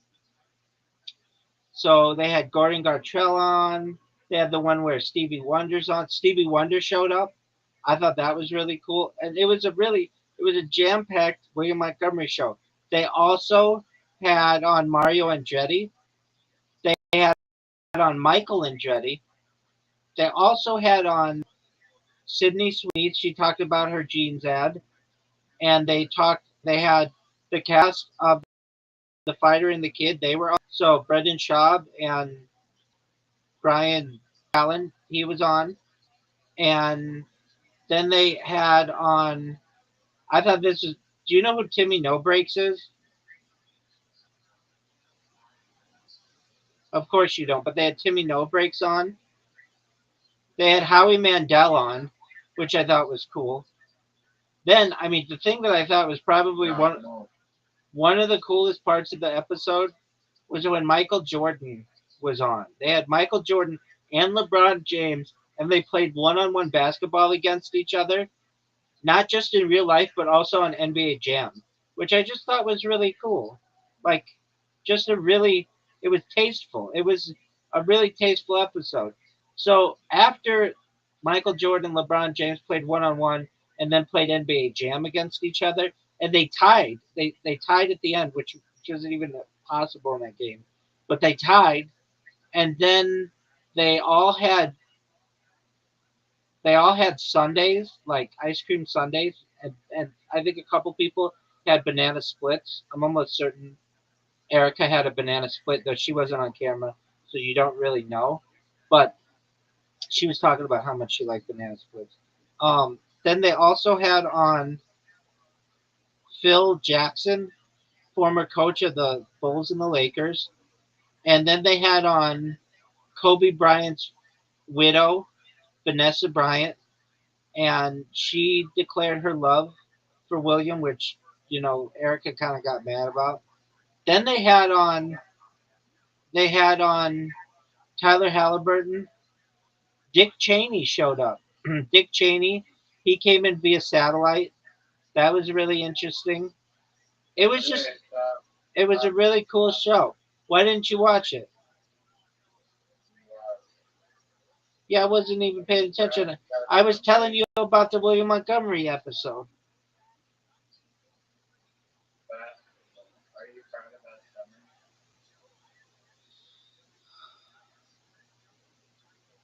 Why do you like basketball so much? I thought you hate flick games. Basketball's only good For like what?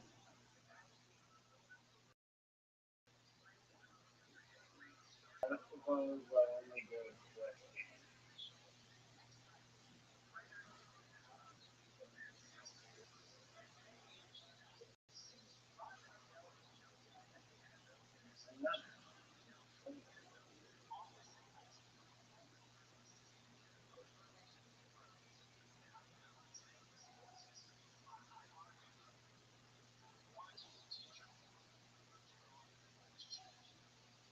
Are you proud of that? 9 points? That's good.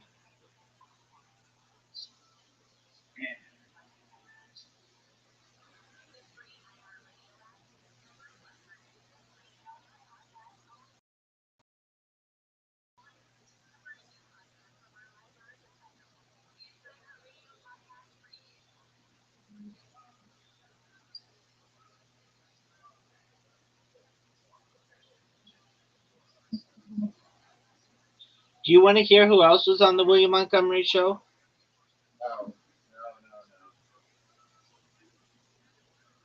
No. Dude, 2 swishes? You're on fire, son. You could quit.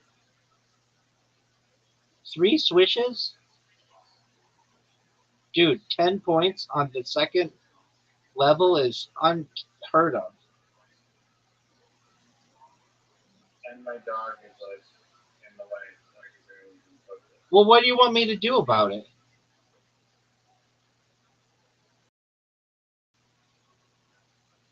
Create a dog shelter.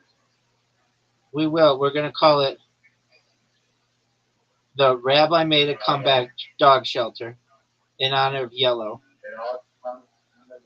All right. Well, do you want to hear what's on the William Montgomery show or no? I don't. I made that extremely clear.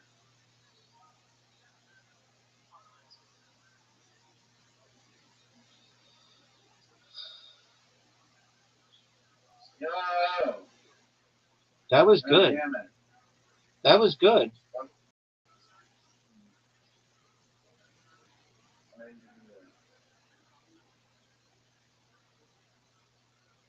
It's over.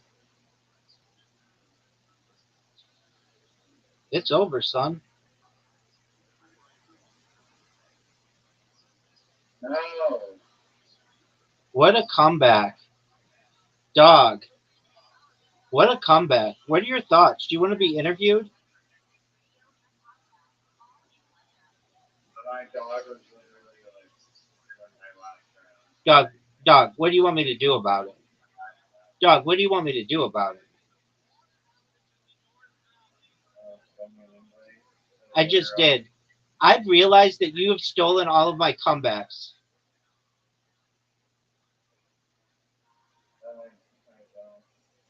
Yes, you do. That's a make. That's a make. That's a miss. That's a make. That's a make. But you're not doing as well as you did the first game. You played balls to the walls the first game. 8 points. That's still good. Not as good as. I told you that your comebacks were actually stolen from other people. I would tell you that you're a liar. You're a straight up liar, son. All my shit is fucking. You said that before. I don't take anybody's shit. You call me a comeback thief? Whoa. How'd you like that one, son? Remember that time you critiqued all of my comebacks and I came out with 13 points? Do you remember that?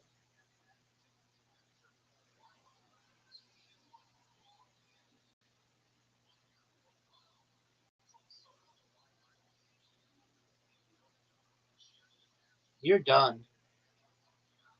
17. Are you proud of that? I haven't even tried yet. I don't need stolen comebacks.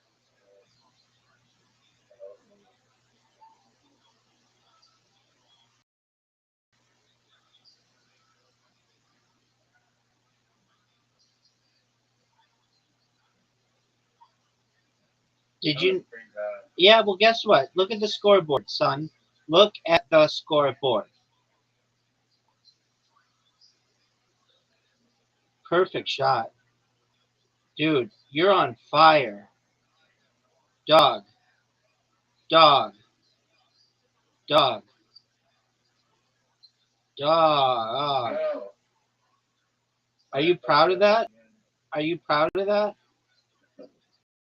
We're gonna lose by one.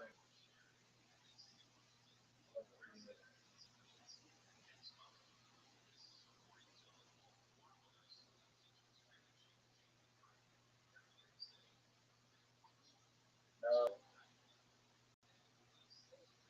No. No. No. No. Dog. What are your thoughts? Do you want to be interviewed? And you had a crazy first round. Dog. Do you want to be interviewed? Well, you are being interviewed. Okay, what are your thoughts on getting your ass handed to you? Go. I do the same thing if it was in athletic sports. Not a flaky bullshit. That's a make. That's a make. That's a miss. That's a miss. That's a make. That's a make. That's a make. That's a make. That was good. If you suck, are you ready for this?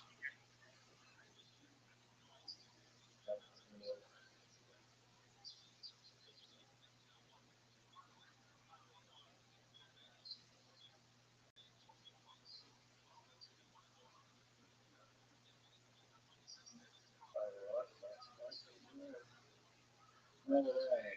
Dog. Dog, what are your thoughts? In the first round, I doubled you. Dog. Dog, what are your thoughts? That's a miss. Make. That's a miss. A big miss. That's a big swish. Are you going to be able to get 14 in the second round? Oh, look at you tying it up, taking the lead. Oh, big time. Big round. 11, dog. That's really good if you suck dick. We beat 11 right now. I want to see it. People want to see it.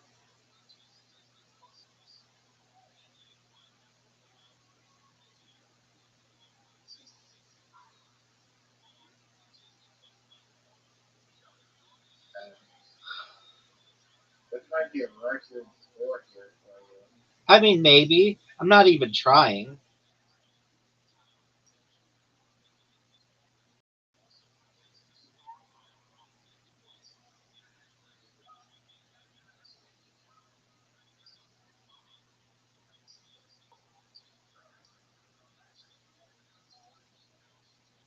That was pretty good. 27. Are you ready for a record?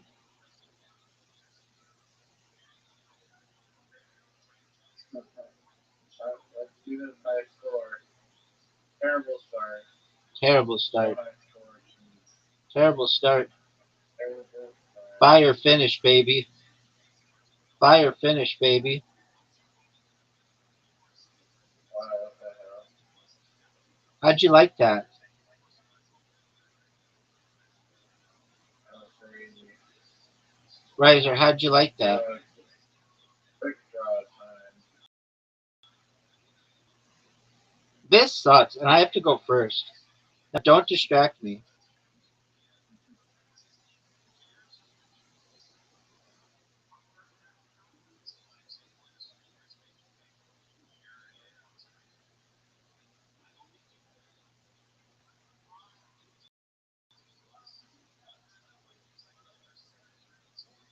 Oh no. Not as good as regular basketball. I don't know that.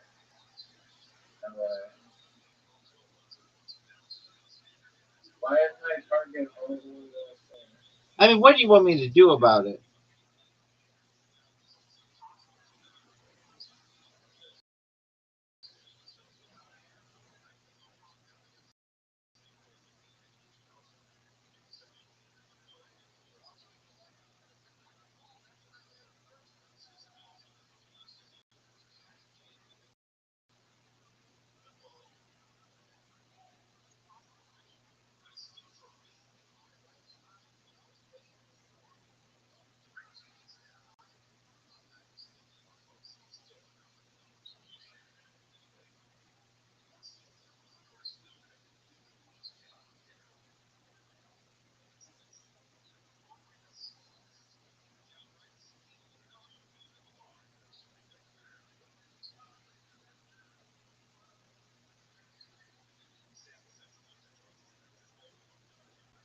Oh, bullshit. What? I'm just getting some fire like that. Yo, Doug, what do you want me to do about it?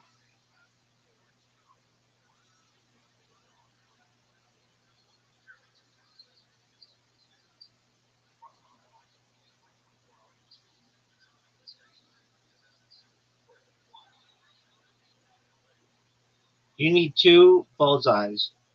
That's 1. You need a second one here. A big shot for you, son. And he gets it. No way. Oh, what a bullshit thing at the end. What do you want me to do?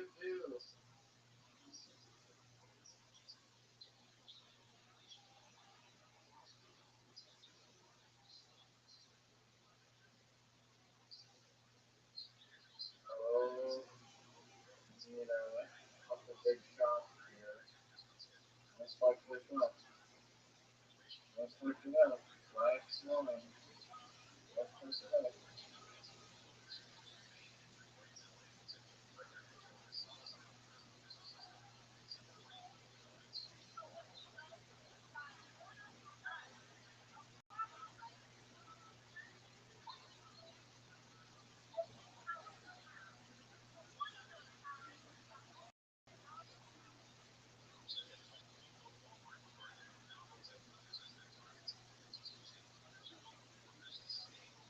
You need 1 shot.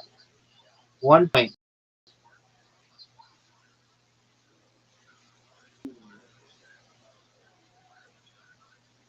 I don't know how the hell it's saying that I got less shots on than you.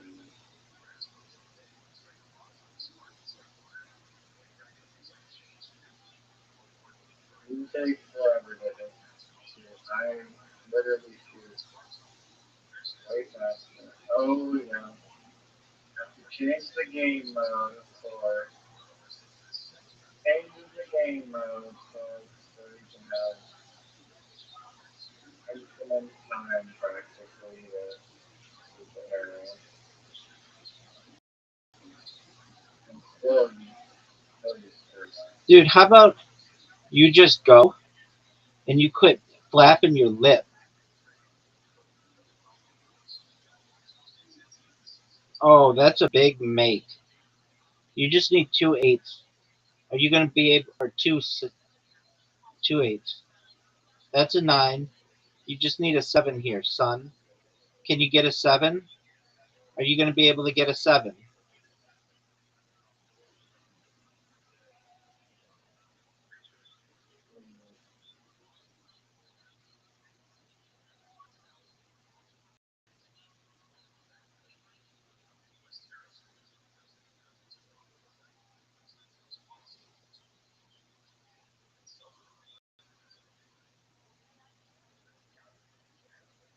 Colossal fuck up. Not good. Dog, I'll take that.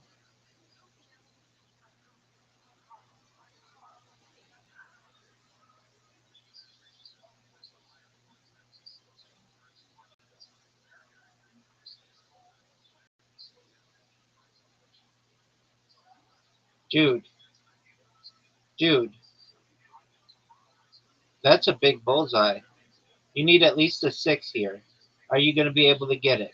Are you going to be able to get a 6? That was not good. What the hell? That's terrible. I'm about to put you away, Talking right? in my backswing, it's actually kind of rude. Usually you don't talk. Dude, I can't. You're making me laugh.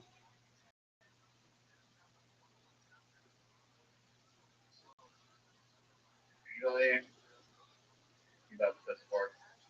Computer concentrating on. Dude, you're making me laugh. Shut the fuck up. Usually what happens is Dude, shut the fuck up. Dude, shut the fuck up. I can't believe that you want me to tell you more about the William Montgomery show from yesterday. You just need 2 7s, dog. Don't fuck up. Don't get a 6. Don't get a 6. Don't get a 6. And he just got a bullseye. All you need is a 4. Don't fuck this up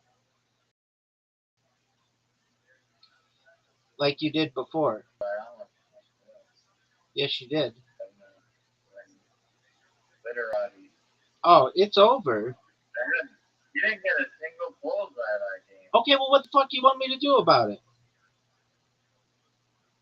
I'm just saying that's embarrassing. Now, I had you said something that I find very offensive. That I steal all of my comebacks.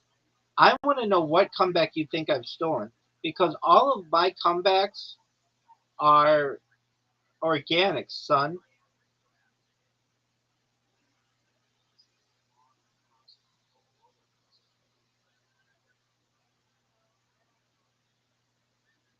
I'm waiting, dude.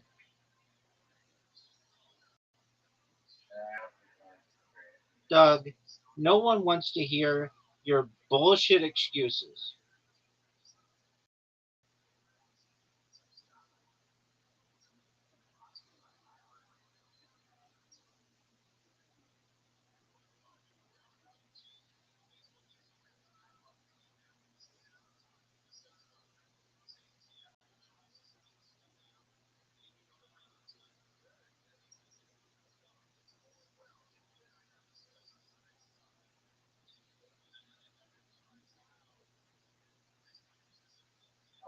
fucking go there.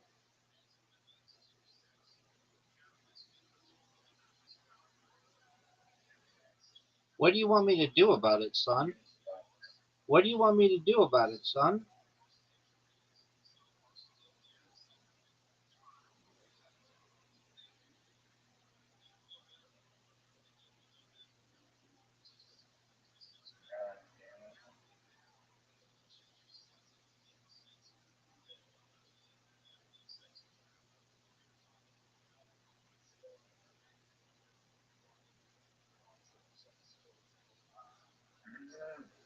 Doug, I can't believe how long you take.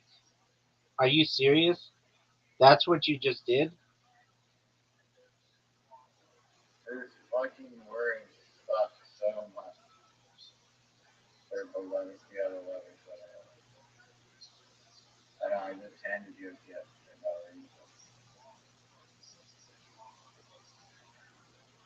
No, you can't go there. Go out to a different spot. There she is. Miss Aquarius. Oh boy. Rabbi. Let's see if I can play two games at once. All right, Miss Aquarius, are you ready? Okay. It's gonna take too long.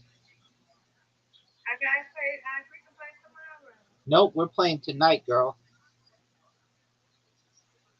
Mother.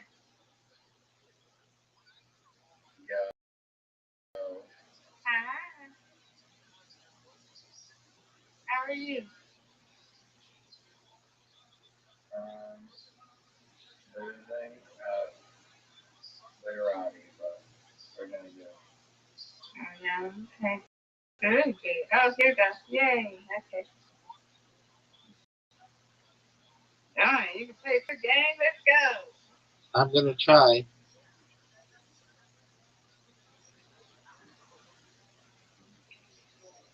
Okay. I understand.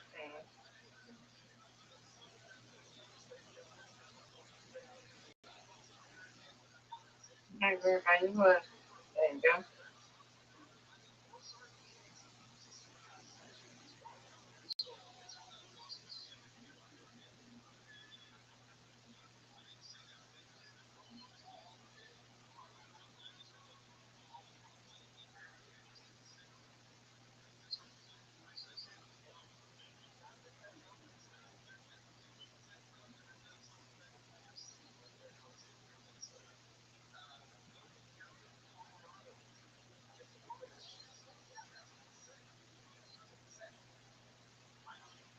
Go, Rabbi.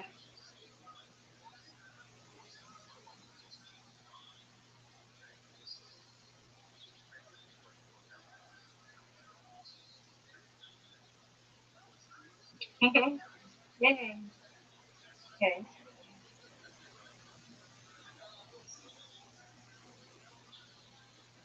He must test. I like that. I'm doing what I can, girl. Trying you. What y'all playing? Literati. Oh, this is it. Good one. You go.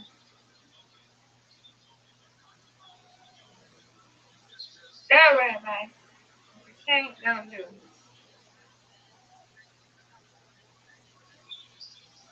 Okay.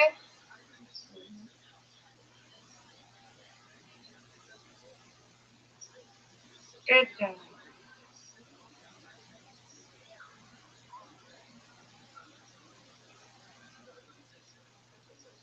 Mm,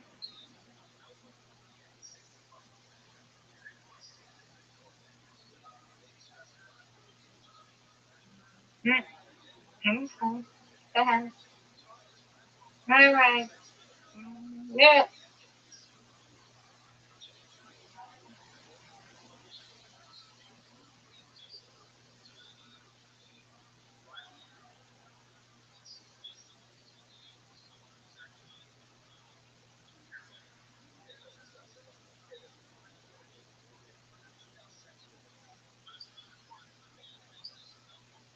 What? Where am I going to hit?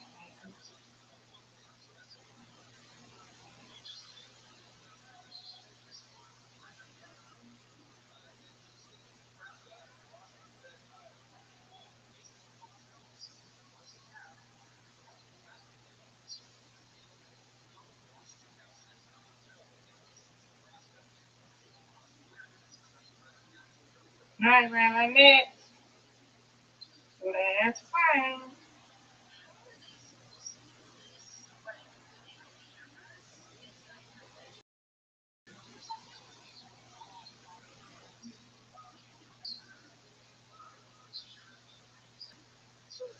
Nice job, Mr. I Queers. win. Thank you.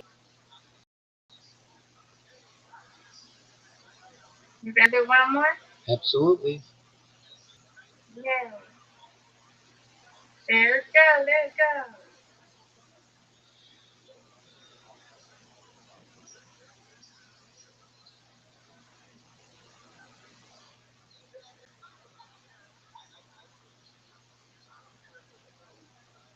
Oh, all right, everybody. You got this, Nick.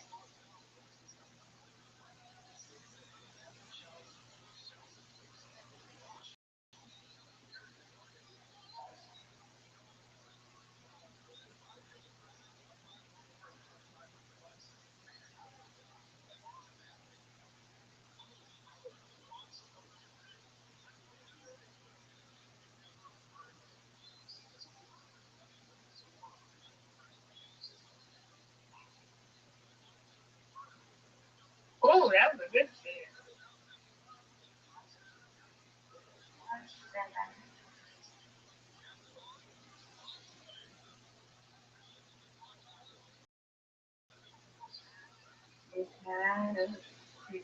Get it.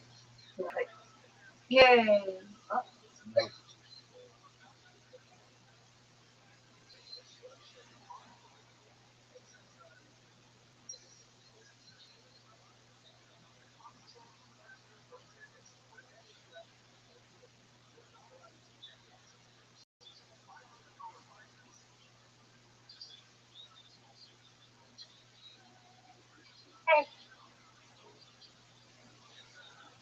Yay! Good strike. Thank you, ma'am.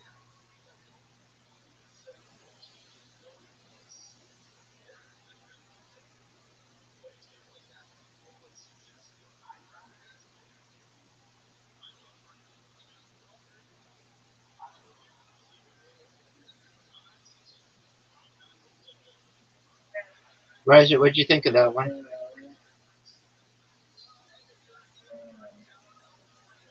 There you go. That is right. Let's go.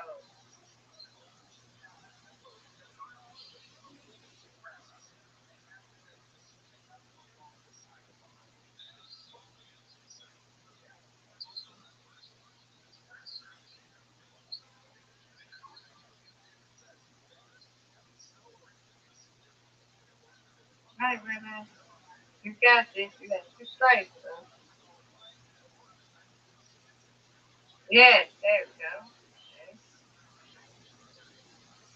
Good spare. go. There we go. Right. Okay, we got it. Yay! Good job. Thank you, ma'am. We'll play again, guys. With us tomorrow. Absolutely. Take care. Sweet dreams, Miss Aquarius. You too. I stay in here, okay? Excellent. Remember? Sounds like a plan. Yeah. Okay. Good morning. Good night, Riser. Good night. Riser, what's it feel like to be losing to a person who's not even paying attention to your game?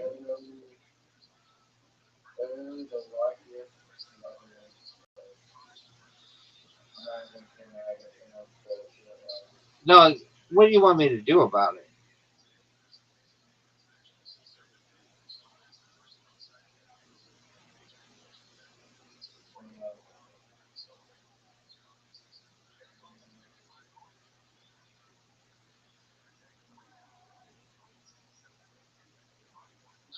Joy?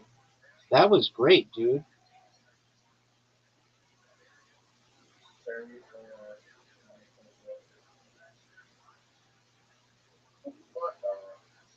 I mean, what do you want me to do? I mean, what do you want me to do about it?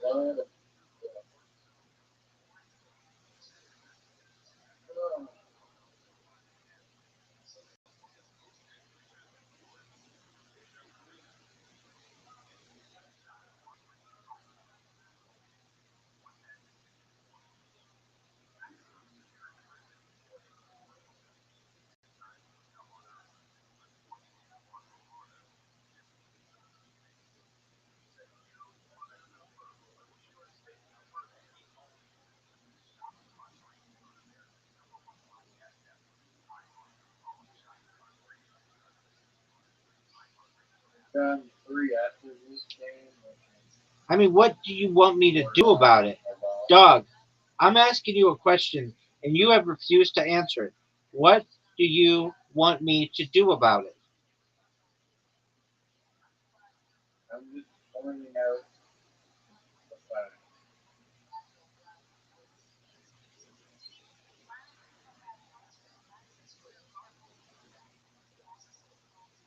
Did you know Diddy is planning a Madison Square Garden concert when he gets out?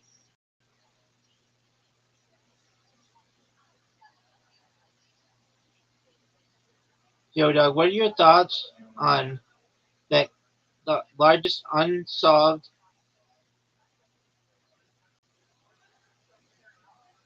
crime in Canadian history.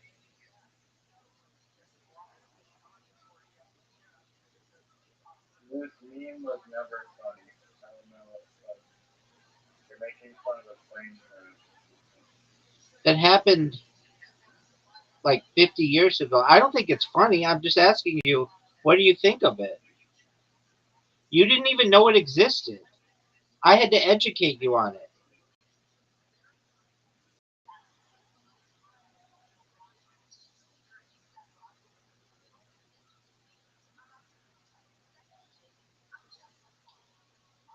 You didn't even know about it. It's your own history.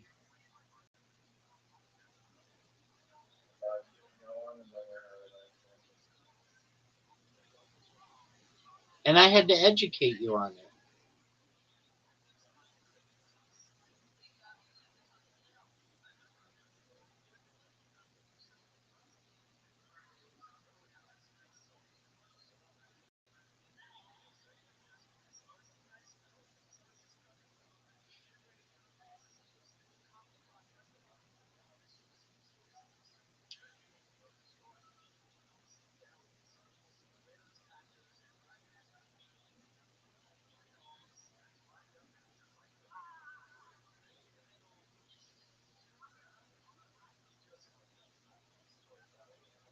What the fuck is vow?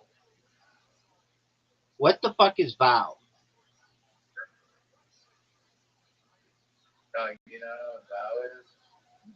No, what is it? It's the 6th letter of the Hebrew alphabet. You should know that. Dude, okay, I know that, but that's not an English word.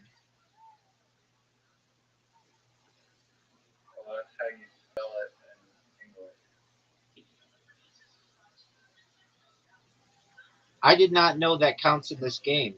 Considering it's another language. Yeah, dog, what do you want me to do about it?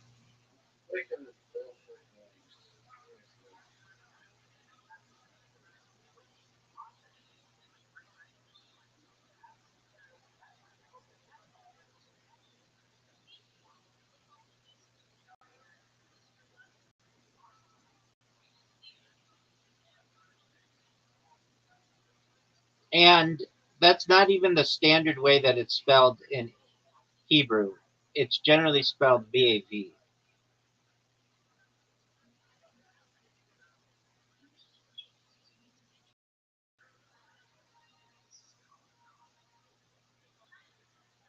Dog, how is it that you were beating me by so much, and then it's just like I went into another gear, and now I'm up by more than 70 points? How is that?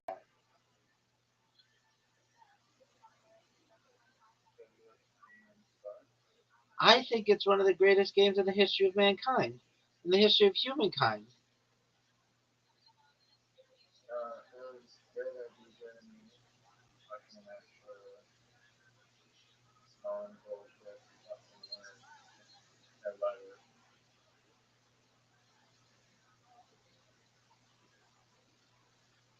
You know what Bob means? I know what Bob means. I know Va is an alternative spelling of Bob, but that's not generally used.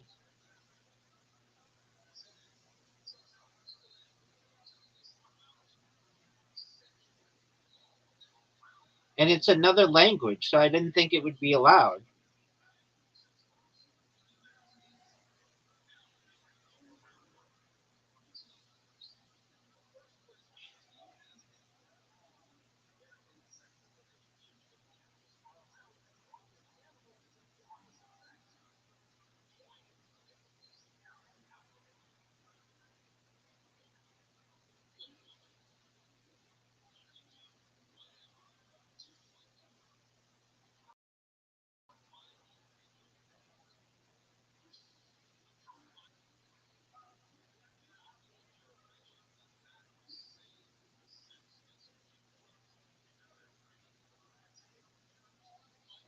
No way, don't do that. You're not going to be able to do that.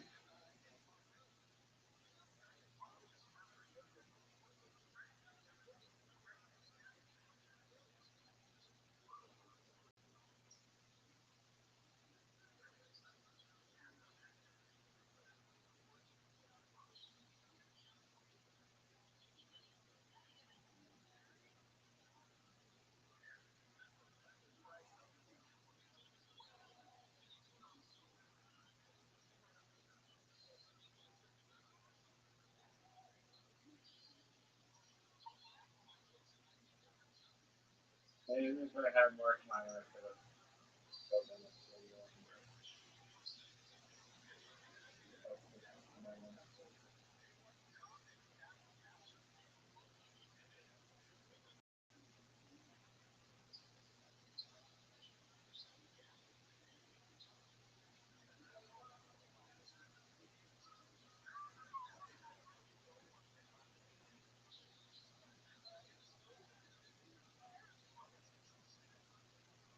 Dude, I only have vowels left. There's a chance you could win.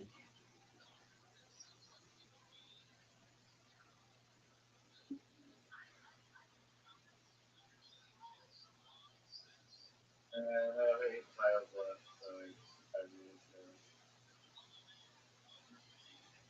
Okay.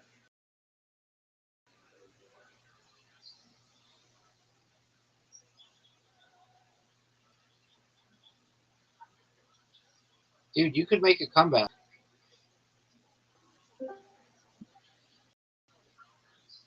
Welcome.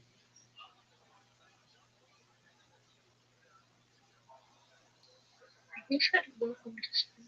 Yo, dog, you've got to be 18 to be in here. How old are you? And I think too. No, you're not. You need to leave. You don't know. You need to leave or I will ban you. You sound like a 40-year-old. That's your pedophile. That's because I am a 40-year-old. I'm my No, age. just you're a pedophile. Get out of here, garbage. All right, here we go. Saying no pedophile. Get out of here, dude. No, dude.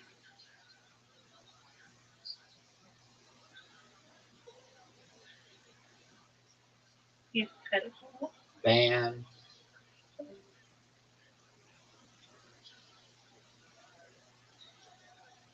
People on Discord are so interesting. Agreed.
Dog, this is the best game you've ever had against me, and you're still gonna lose unless you have something really good here. Oh, baby, he came back. That's what I like to see, baby. That's what I like to see. Are you gonna get to 300? Yeah. Wow, you stole my word. I mean, what do you want me to do about it? You stole my word like twice. Dog, what do you want me to do? Boot it.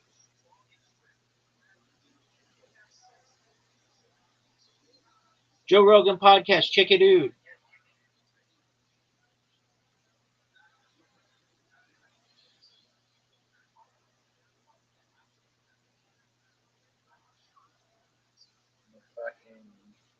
Fucking up so I can't play words. I mean, again, do you want to know what my opinion is on the matter? What do you want me to do about it, baby?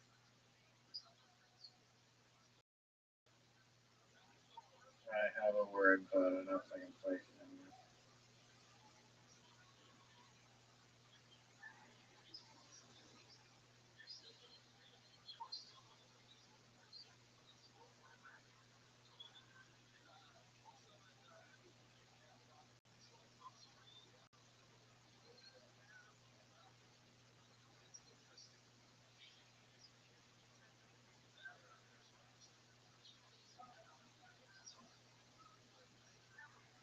Are you gonna win?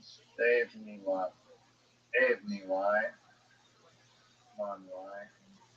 You're just randomly putting that anywhere. I know where you can put a Y. I know where you can put a Y.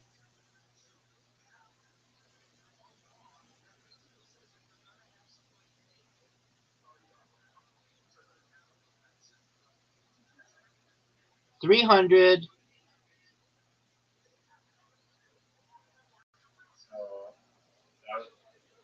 I was close there. I fucked up a few times, and also the game doesn't give me any good players. I mean, again, do you want to know what do you want me to do about it? I'm asking you a question. I'm not asking you to do anything about it. I'm just stating a fact that this game doesn't give me 3 S's every fucking turn. It gave you 2 blank tiles. I would rather have 2 blank tiles, my friend. I would rather have 2 blank tiles than 3 S's, son. You got 2 blank tiles. Do you recognize? How do you know I had 2 blank tiles? Because it shows on the board. You know how many points you get for blank tiles? 0. But they can do anything for you. They can be S's. Riser, did you know that you had an invitation? Are you just gonna J your? Are you gonna J your?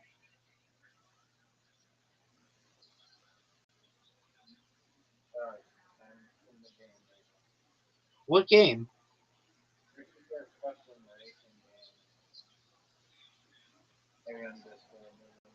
There is a racing game. It's called Race to see how many balls you can put in the holes.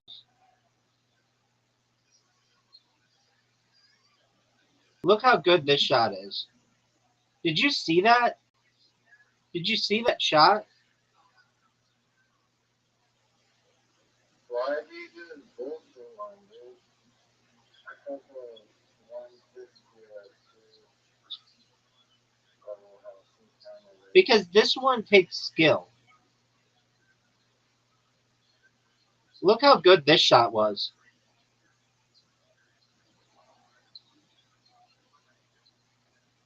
Dog, let's see you do some damage, son.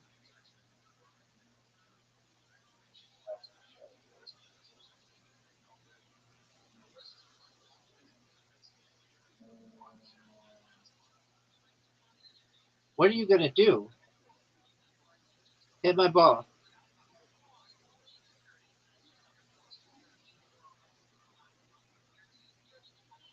Hit my disc.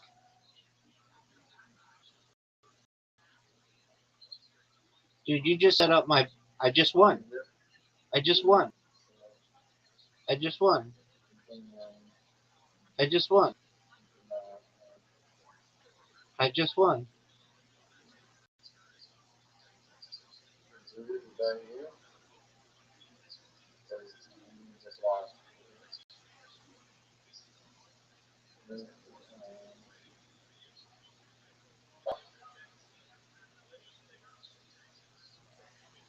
How the hell did that happen? That was nothing.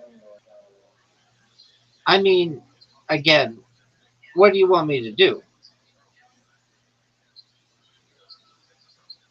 Now, you want to see a Newfie shot, son?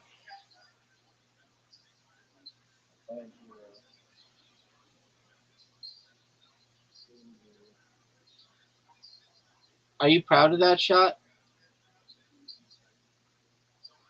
Are you trying to race? Or are you